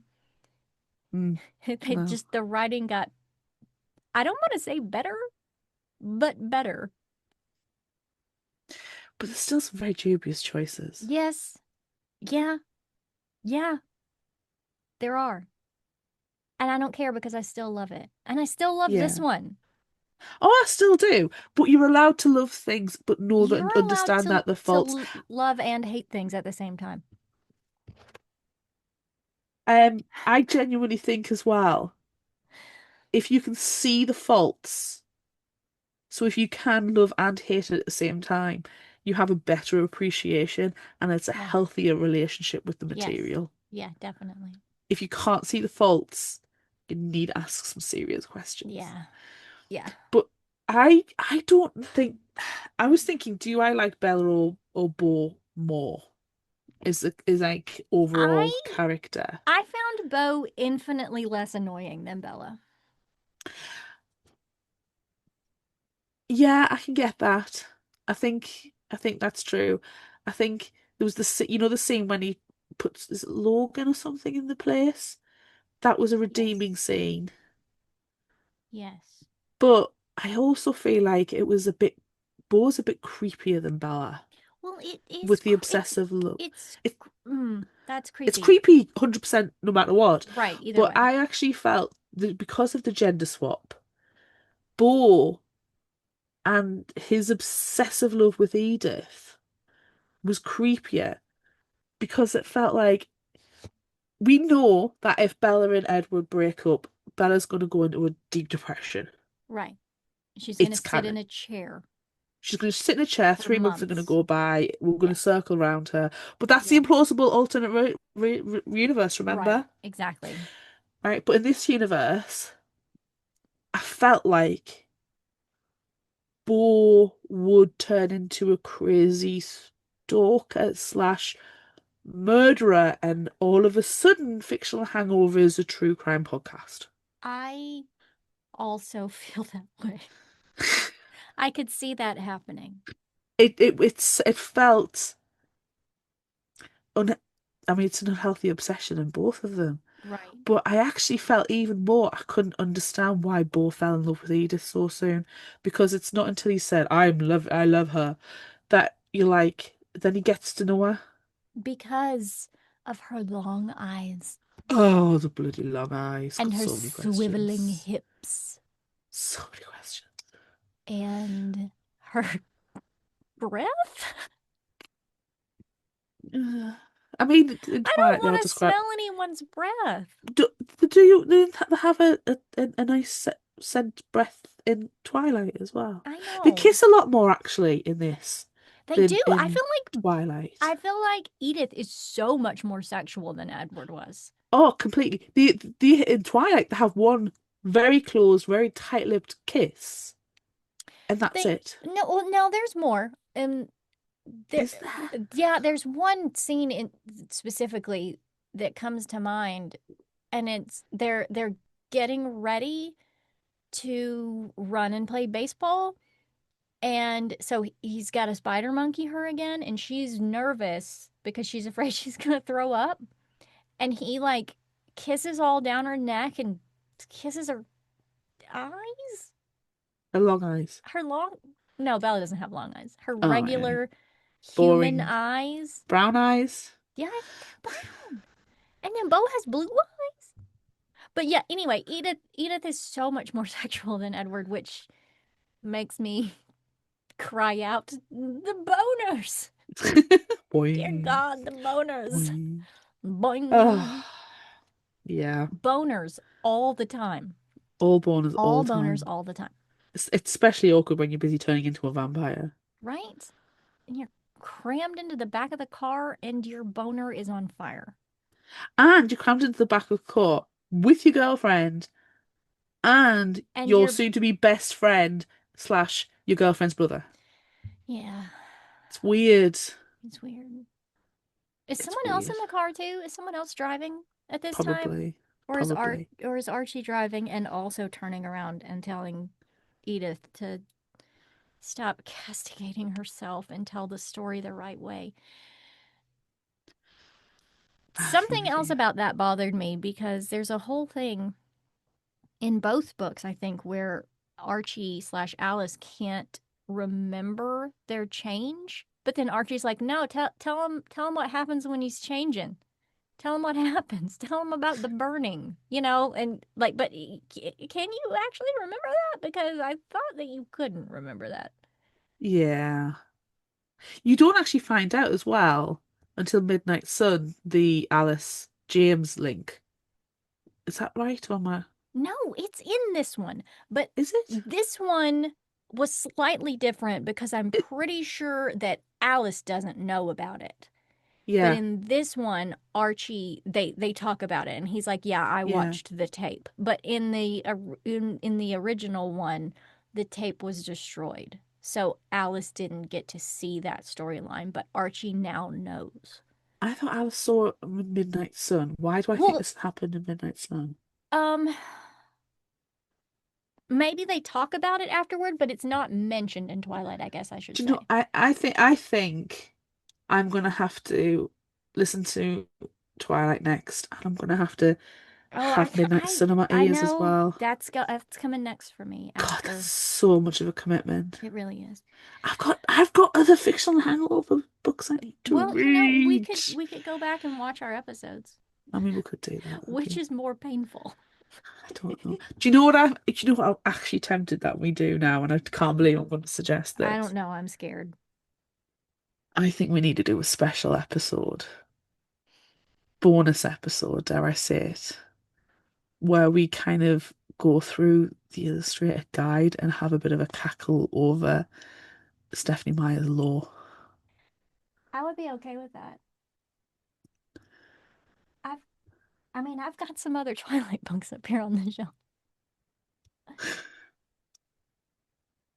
Yeah, I've got the complete film book. Oh, I used to have that. Yeah. Yeah, that might be fun. That We might can't, be I feel like we can't give up Twilight. What are we gonna do? that might be episode 400 actually. Oh, write it down because we're gonna forget. Oh, okay, on the 2026 thing. Look, I'm just gonna go ahead and put it on the calendar right now. Um, what else do we need to talk about? Were you surprised by anything? Is that a question we can ask? Are there any It's surprises? it's difficult, really, isn't it? Yeah. Um, oh, I'm surprised we're never going to get Ragnarok. Oh, I think is that a loss? I don't I know. don't I don't know. I don't know. I think I was surprised that Edith and Archie both wanted to bite Bo after he was bitten because they were like, oh, well, it's going to take forever because Joss just bit him on the hand. So they want to like speed it up. And and at first Speed. they're like, okay, well, Corinne, you have to do it. And she's like, no, I took an oath, like as a doctor or whatever. She had a personal oath that she's not going to do that. And then Archie and Edith are like, well, we didn't take an oath, but like, what about the treaty? Total disregard for all treaties here. Like, that's a thing. That's a thing that they all know about. Don't think they give a shit. I don't think they do either. Ugh, ugh. Oh, Anyway, honestly, I don't know. It's delightful. It's too long though. it's so It shouldn't long. be longer than the original. It was so much longer than the original. When I was working on the summary, look, everyone, the summary for Twilight was like 14 pages of summary. And now it's like 16 or 18 pages. It's insane how long it is. It's crazy. I was listening to the audio book is a double with with Twilight, like we said, Uh-huh. except they're in the wrong order, They are, and it's weird. and it's weird. So I couldn't tell exactly how much I had left to go, so I was putting it onto my Storygraph tracker, Mm-hmm. and I was like, "Oh, I'm 2 hours in. I've got to be a good chunk, like 10%." I'm like, "What?" Oh. Anywho, you know what? It's an experience. Yeah. It's an experience to revisit every now and again, but you don't need to do it every all the time. No, and see, now everyone can listen to our episode about it or read our summary about it Yeah, go to because because fictionalhangover.com. they're really good. And this one took me so much longer to do than I thought it would because I We, copied and pasted the original. we were hoping it would just be a control F No, replace. it was not that. It took forever, but it was worth it for It the was boners. for the boners and the Boing. boings and the dross. Joss. Right, let's move on. Joss. Move on. Favorite final thought quote? Um, Do you have I- any? Because that's the order that we do things in now. Remember, I copied and pasted this. So it's out of order. oh, Can I tell you that sorry, I was coughing. because I did the count, Yes. which now I need to go back and look at how many times they said it in Twilight, but they only, I think it was 14. They only said grimace once. Grimace. There was only one grimace, and I'm pretty sure it was either 14 or 16 in Twilight. And then murmur was 44 and mutter was 38, which I didn't do the math. While you're reading your favorite quotes, I am going to do math in the background. Cool. I may have May to do more depending on how quick. you might have to do many quote or just be very slow. Oh, no. Right. I'll just do many quotes. It's probably Okay, easier. do many. I Do got many. told I speak quickly this week, but too quick. Right, I've got to do this one. Her long eyes were careful. Stop her What's the hell for long long eye? eyes. What What are is they? that? No What is sense. it? Hate it. Why are her eyes so long? It makes no sense. I feel It's like I need to Google weird. it. I'm gonna Google what are long It's eyes. weird. What are What does long it eyes? mean? Long eyes is a colloquial term for long-sightedness. No, that's not You right. wouldn't. You wouldn't say that. That's not right. Stop Whatever. it. Stop it. Ugh. Okay, I'm moving That's on. worse. It is. Next quote. So I have to wonder how you turned that around. Or do you have a genie in a lamp? Did you find some blackmail on her? Or did you trade your soul to the devil or something? Ugh, fucking Jeremy. Hey, hold on Okay, just a second. Hold on. th th I'm gonna throw you off. Hold on. uh, There. Okay, continue. ah. I know, I told you. This one is it me or is it the book? That's probably for the best. I It wish it in a hard voice. Keep your expectations low. Okay, here's the one. Because of her father's vocation and her own curiosity, Corinne was unusually educated for a woman in those days. gross She for a understood woman. what the man said. I fucking hate it. She was unusually educated for a woman. I hate it. I detest it with every fibre of my feminine body. Oh, I'm I've been doing staring forever in the face for for a century. And tonight, that makes no sense. no. And What did you say? that doesn't make any sense. I've been staring forever in the face for a century. That doesn't make sense. No, it's badly It written. is. I'll finish the quote though. I've been staring forever in the face for a century, and tonight is the very first time it's looked beautiful to me because of you.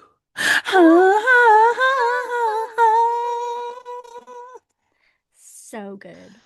So My good. face was burning, and I knew I must look like a gorilla on a greyhound.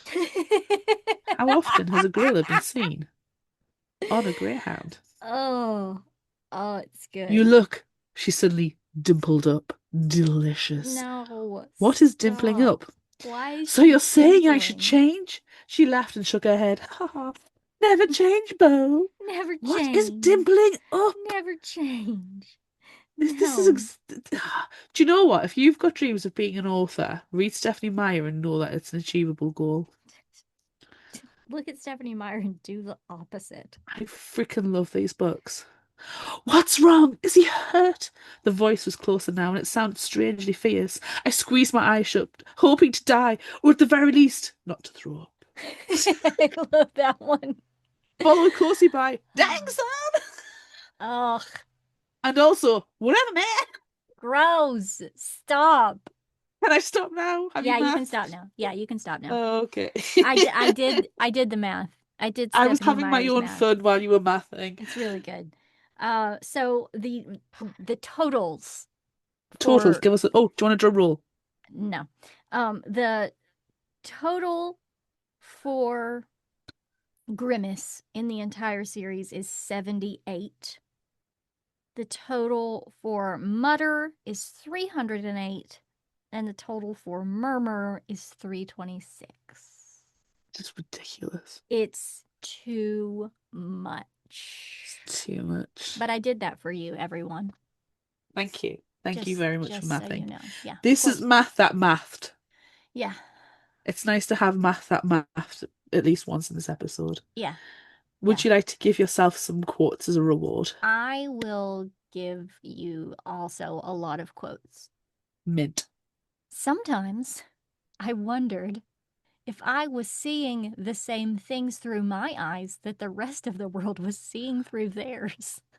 Depends if you've got long eyes or not. Do you have long eyes? Are you Do seeing you the have same long thing? eyes? Do Yeah. you? Do you? That's I'm going to start asking people that as an You have long eyes. insult. Do you have long eyes? You have long eyes. You've got long eyes, don't you? They were all looking away, away from each other, away from the rest of the students, away from anything in particular, as far as I could tell. It reminded me of models posed oh so artistically for an ad. Aesthetic ennui. I want some aesthetic Me ennui. too. How do I have that? You know what? There's been some very dodgy clothing choices made in this book. Hmm. Looking at you, button down sleeveless shirt, lack Sleeveless, thereof. unbuttoned, button down shirt. Yes. But I want aesthetic ennui. Yes, I do want aesthetic ennui as well. Oh. So, this small girl was stronger than I was, a lot. But I was willing to bet she was stronger than everyone else I knew. Kids and adults alike.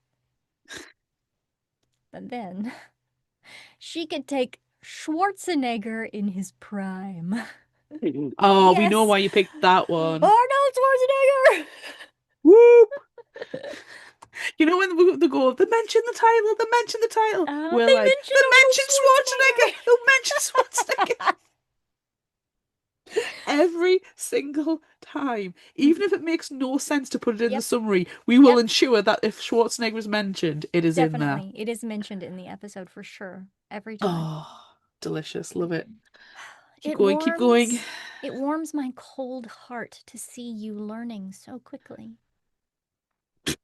My heart too, my cold dead heart. I blurted it all out in a rush, and this is where the boners come in. I blurted it all out in a rush. So I'm just an ordinary human guy, and you're the most beautiful girl I've ever seen, and I'm just overwhelmed by you. And a part of that, naturally, is I'm insanely attracted to you, which I'm sure you can't have helped but notice what with your being, like, super aware of my circulatory system. But I don't. What I don't know is if it's like that for you. You're super aware of my circulatory system, aka you can hear my boners. Boing.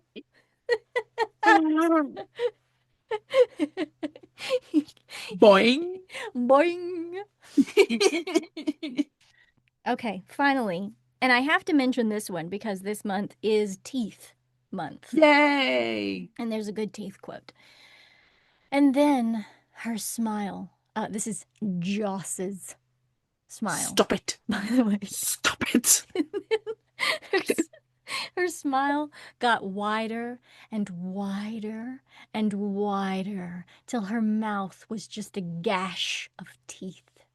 Oh, that's actually really good. That sounds It's like it good. should be in Queen of Teeth. Yeah, it does. A gash of teeth. Gash, a crevasse of Gash, a teeth. crevasse of teeth. Teeth crevasse. Oh, Can we play Would You Rather now? yeah. Okay, it's Twilight. Would you rather? So we don't pew pew. We.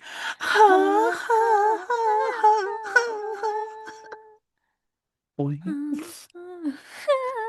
We invest on social media. Would you rather have Bella and Edward or Bonnie the story?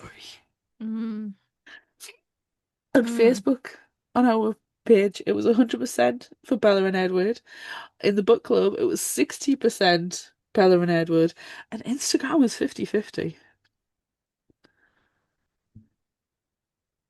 I think there's some misclicks there. It's gotta be.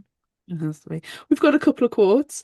Drew, super fan of Twilight, on Facebook said, "This was a hard choice for me because I love both of them, but we wouldn't have Ragnarok without the OG pair." That's true. Annie on Facebook says, Bella makes me crazy. So I'm going to go with the other choice just for that reason. See, I think Annie would really get into it because it's just one and done. She doesn't Mm-hmm. have to read Mm-hmm. anymore. That's right. Coldplay Games on Instagram says, okay, so I have no knowledge of one of them, and I wish I didn't know about the other. So how about we just say Edward the Creep and Bella and leave it at that? Perverts. I don't know if the perverts is directed at us It or probably directed is. at the Twilight It's books. probably us. We did talk about boners a lot. Well, he doesn't know that yet. It's true. It's true.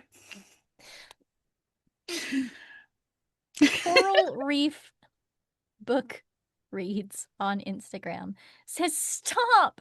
Don't make me choose, Mr. Sparkle." Is that "don't make me choose him"? Don't make me choose Mr. Sparkle.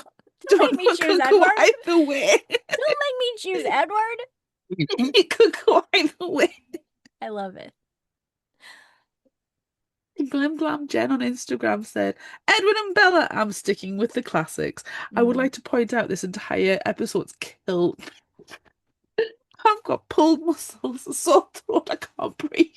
I'm loving it. Worth it.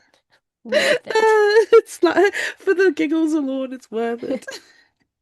I was actively crying earlier when we were talking, so I had to go on mute because I thought my side was literally going to pull and I was going to pass out. that would have been horrible. I would have been, but we're laughing about it, so it's fine. Uh, move on. Which do you choose? You got to answer the question. Bella and Edward, because I just can't with so much of life and death. And the boners The alone. boners. The boners. The boners is why I'm picking Bo. No! And I Joss. Joss. Joss. Joss. Joss. But I you have to put it with Royal then. fucking Royal in his man bun. And like, Yes. why, Bo, did you describe his man Est. bun? Ern. Ernest. Est. Ernest spelled like the word Ern. and not the name. Est. Very distinct syllables. Ern. Ernest. Est. Joss. Joss. Royal. Eleanor. Eleanor. I have to give it the Eleanor, not Eleanor. Eleanor. We can't say it that way. Eleanor. Eleanor. Jessamine. Beaufort. Freaking No, Bo. Beaufort. Beaufort. Because his name's Bo. His Beaufort. name's not Bew. It's all His name Bew, was Bo, Bew. bollocks. Wish his name It's was Bew. I don't fucking care at this point. I wish his name was Bew so bad. I give it zero shits. Yeah, it's It's horrible. The awful names are names. all horrible. Apparently, and it's in the Illustrated Guide, I can't remember, I have to check. In the original Twilight, Rosalie was going to be called Coral or Karen. I don't see her as a Coral or a Karen. Rosalie is a very good name for Rosalie. Rosalie is a girl out for rip-roaring revenge. Yes.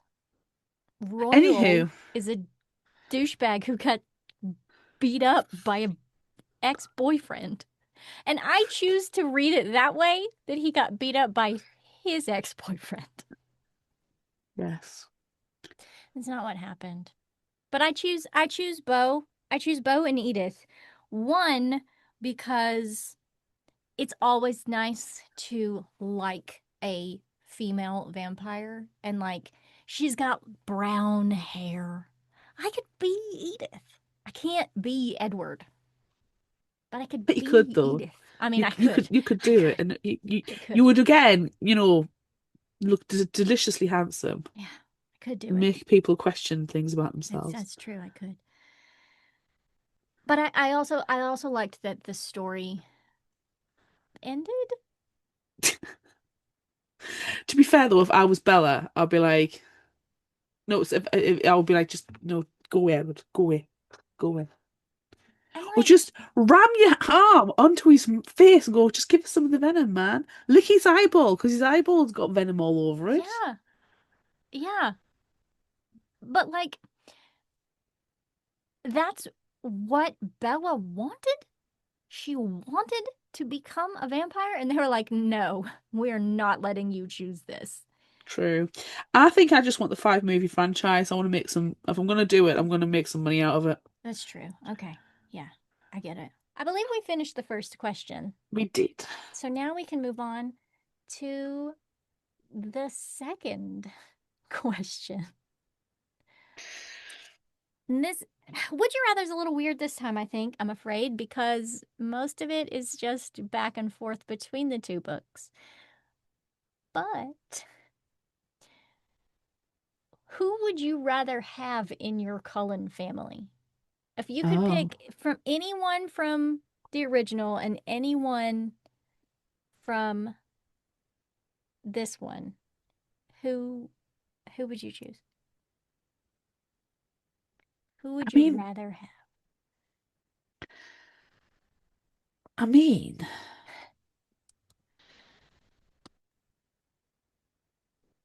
I want Alice and Archie, and I'm going to put them in a Two? relationship together, and I don't care if it's incestuous, because or it's Well, more it's not masturbatory because it's the same person. right. It's the same person, so it's fine.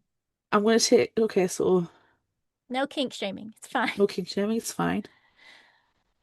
I'm going to take Rosalie over Royal Okay.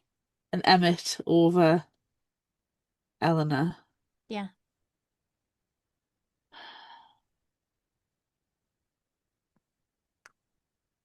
I'm going to take Corrine and Carlisle. They're going to have, they again, don't care if it's incestuous slash masturbatory. uh-huh. It's happening. And Jasper. I'm going to have a throuple with Archie, Jasper, and Alice. I think that's fine. I feel like I you have to choose Jasper just for Jackson Rathbone. Yes, he is the king of the ratties. Yeah. If you don't choose him, you're wrong. Exactly. Yeah. Um so yeah, I have to choose Jasper. Also, we didn't talk about this at all, but how is Jessamine involved in the army? Because that's not allowed at her time period. The only thing I could work out is that, She's a it's like in nurse. Gettysburg where they used to like just co-opt the family, the women folk into being the nurses and Yeah, she stuff. was a nurse. She was an army Yeah. nurse. Yeah. Yeah. Okay, so Jasper and I really like Emmett instead of Eleanor. Yeah. Need the bag of boiled eggs. You gotta have your bag of boiled eggs. You gotta have the gorilla man. Oh, my monkey man. Um, and Archie. And fuck it, why not? Royal. I'm just gonna have a whole slew of brothers. And but then I'll pick Edith. I'll pick Edith over Edward. Oh, she's gonna dominate that. You know, if there's one girl and a bunch of boys, the Yeah, girls are always the ones in charge. yeah. And What about the parent? I think I'm gonna stick with Carlisle and Esme. I'm gonna stick with them. And then Okay. everyone else is boys, except for Edith. I don't Fine. know.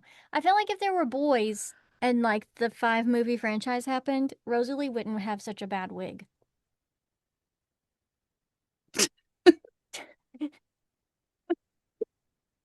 And that's the only reason why I'm choosing Royal, is on account It's of the the man wigs. bun, though. It's the man bun. I'm fine with a man bun. Oh, well, My no. husband has a ponytail. That's I'm fine. fine That's with a man different. bun. I'm not a man bun. It's there's somebody at work who is half his head is shaved, right? Uh-huh. And then he has the really, really long hair at the top, and he No. greases it all down and has the No. tightest man bun at his crown. No. And No. I That's can't no. stop staring Stop it. at it. That's bad. I, If I that's what I no. pictured. No. That's Royal's man bun in my No. head. He's handsome. He would not have that kind of man bun. There's too many dubious, questionable aesthetic choices being made in this book. That is what's happened, He's got a and it's top what's knot. happening. He's got a top knot man bun. Yes. Because in my head, it was a lower down man bun. No. But you're giving him a top knot. I'm still It choosing was Royal over Rosalie. That's fine. I mean, you're allowed to, you do you. I'm not shaming. Yes. Next question. Would you rather go shopping and out to eat for Italian, or would you rather go to the video game store at the movies? I'm obviously going to the video game store in the movies. Yeah, I have same. to. But I would also eat. I would, Yeah, but I don't want to go shopping. I don't want to go shopping no. for dresses or corsages. I don't want to If do it's either book of those. shopping, I'll do book shopping. Would you go to the hippie bookstore Yeah, with the crystals? yeah, I would too. because I'm not a judgy motherfucker. I would too. Jesus. I would too, for real. I would be looking at the dream catchers and the crystals and stuff and saying, oh, they're pretty. Yeah. Yeah. Okay. Just, Okay. So same time frame here. Would you uh, rather face the drunken, rapey dude bros or the angry drug dealers angry drug dealers because they think that you're a cop? because I think I'm a cop. I'm like, oh, A thanks. I mean, I'm rookie only cop. 17. I'm only 17 and a rookie cop.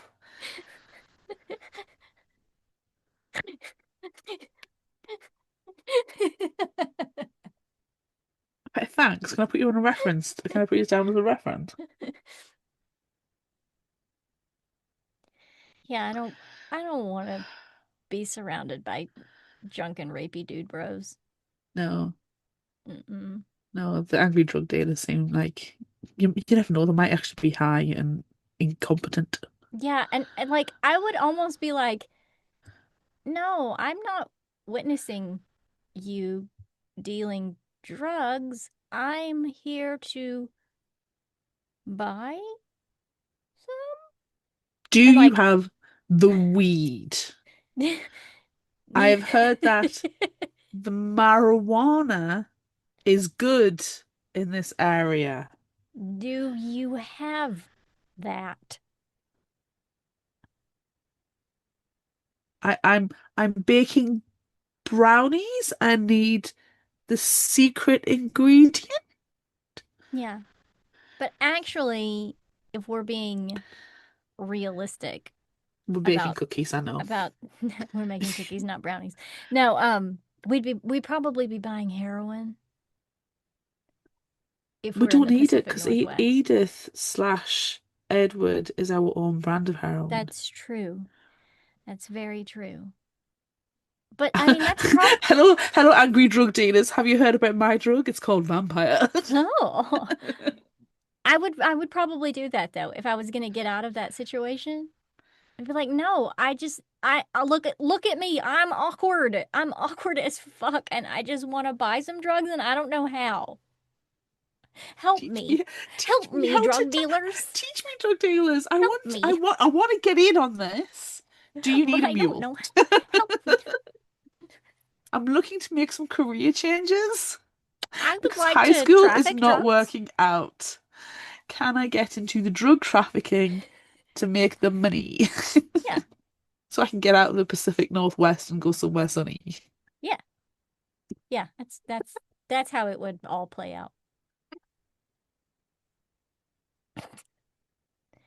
Is our last question? Sorry, what? Is this the last one? Is this the last one? We I only have don't one more. know. I think we only have one more. I've lost count. I think this is the last one. I I'm think it's gonna your ask the turn. one that I'm gonna ask the one I've just added. I think that's probably for the best. Would you rather have long eyes or a throbbing circulatory system? Boing. Boing. Um, If you do that though, you've got long eyes. Boing. boing. Well, it It's a bit depends on Jasper, how isn't long it? your eyes are. It's very Jasper. Boing. Are they long? Are they long this way? We'll never know. We'll never know. That reminds me though, I've started watching Welcome to Derry, and there's long eyes. I need you to look into that. I need you to look into the long eyes in Welcome to Derry. And that's how I imagine the long eyes, and thus I will choose throbbing circulatory system. Well, I'm going to choose throbbing circulatory system as well Uh-huh. because I don't know what you're talking about. But Yeah, either but you way, gotta look it up. You because always I Google will, everything. You I gotta do do. it. But do you want me to do it right now? You always do. Welcome to Derry Long. eyes. I hope it actually works.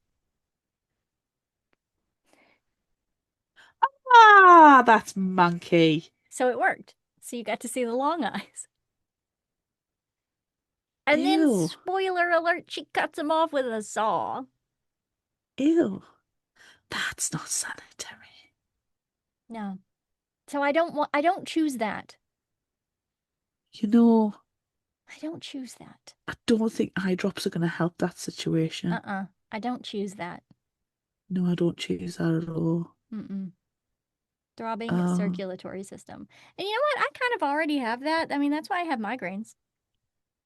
well, there you go. I because they throb right here.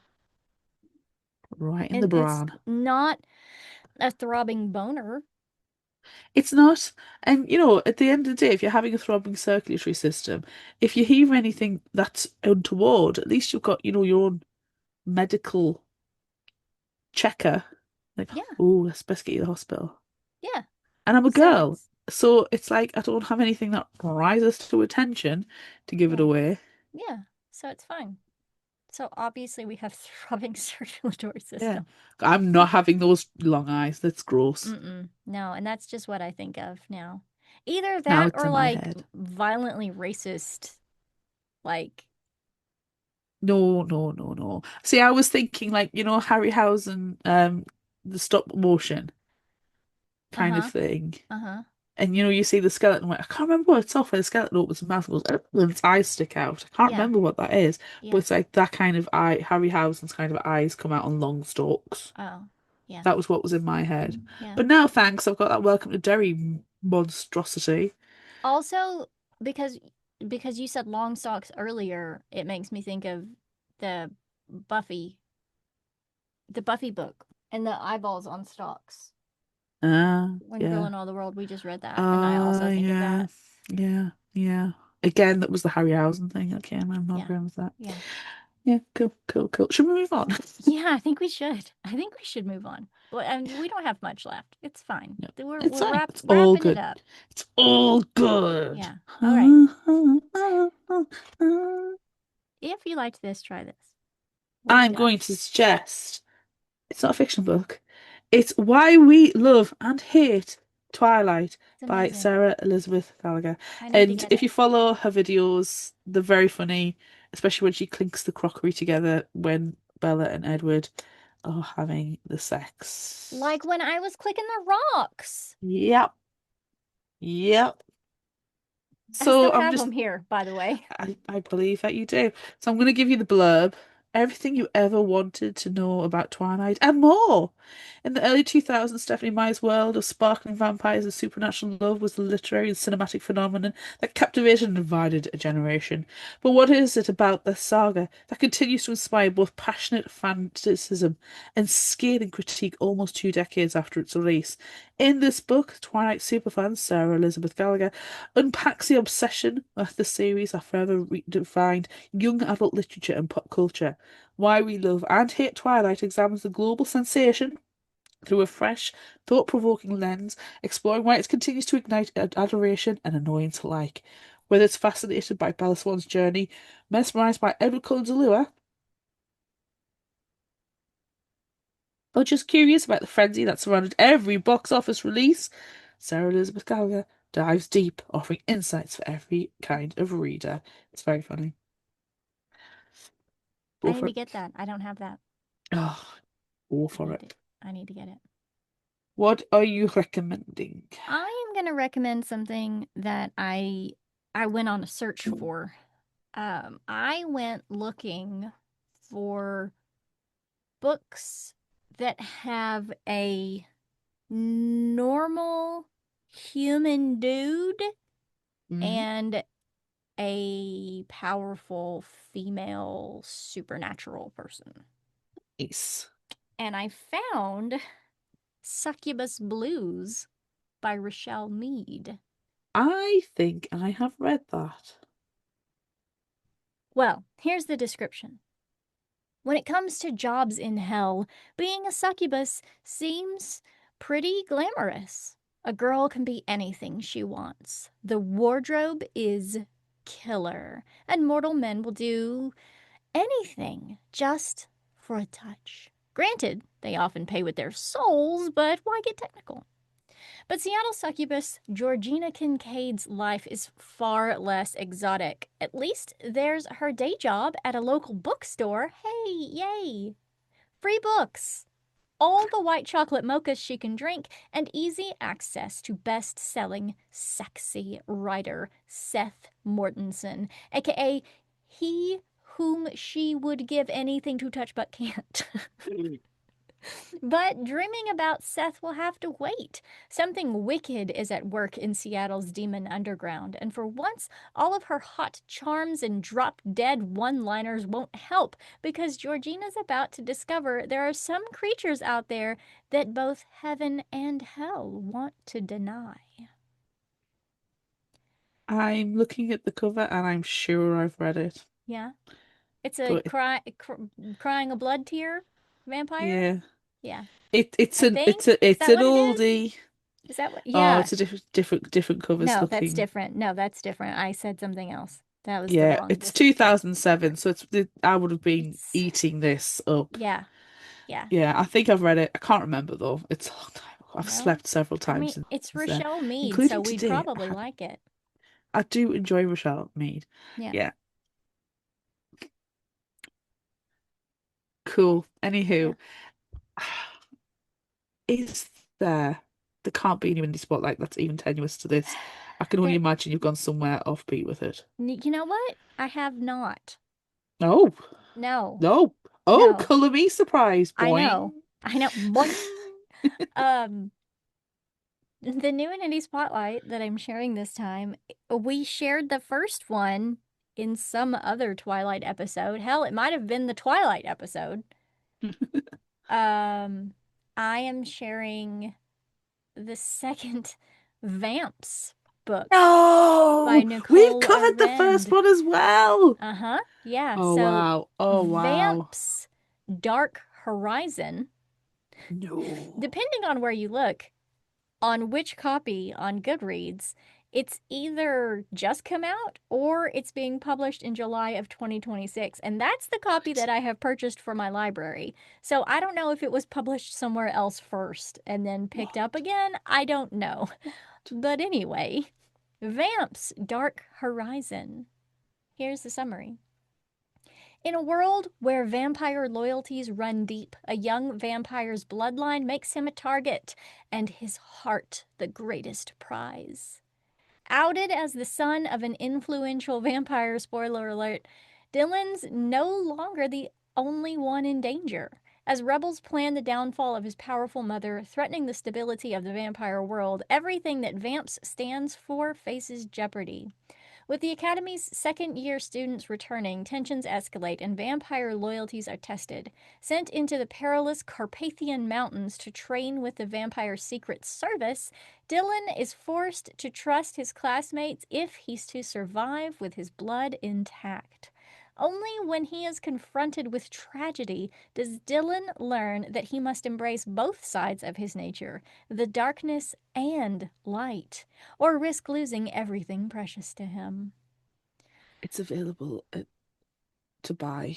I can have it in 2 days if I so desired. But I don't know if it's right.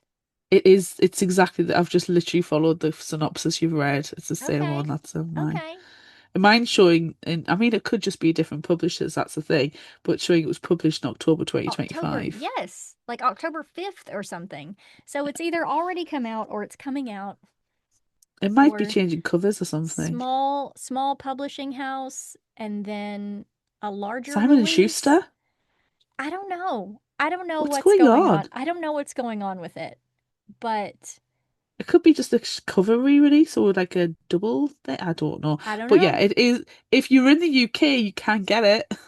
I mean, maybe If that's it. Maybe it's UK versus US. yeah, it's happened before. It has happened before. So maybe that's Well, it. I are don't we know. gonna have I'm to go back excited to the about it world of though. vamps? We are gonna have to. Okay, stick it on the schedule for next year. Yeah. I'm not writing it down. I'll pull up the calendar. It's fine. You, Oh you my put it God. in there. Okay. Come on. That's it. for this Wow. episode of Fictional Hangover. How We many got there. hours later was it? It's only 2 hours, 17 minutes if we don't edit Only, anything. only 2 hours. I'm Amanda. And I'm Claire. Join us next time as we discuss something vastly different. Pocket Peaches 3. Game Who's on. that by? Dora Is Wang. that Store Wang? Yes, okay. Yeah. Join us next time as we discuss Pocket Peaches 3. Game On by Dora Wang. Look out for our Would You Rather polls on social media. Don't forget about our book club and monthly challenges on Facebook. Be sure to visit our shop on Redbubble at fictionalhangover.redbubble.com for all your favorite Fictional Hangover themed merchandise, and become a patron of ours on Patreon at patreon.com/fictionalhangover. Until next time, remember, the only cure for a fictional hangover is another book. Boing!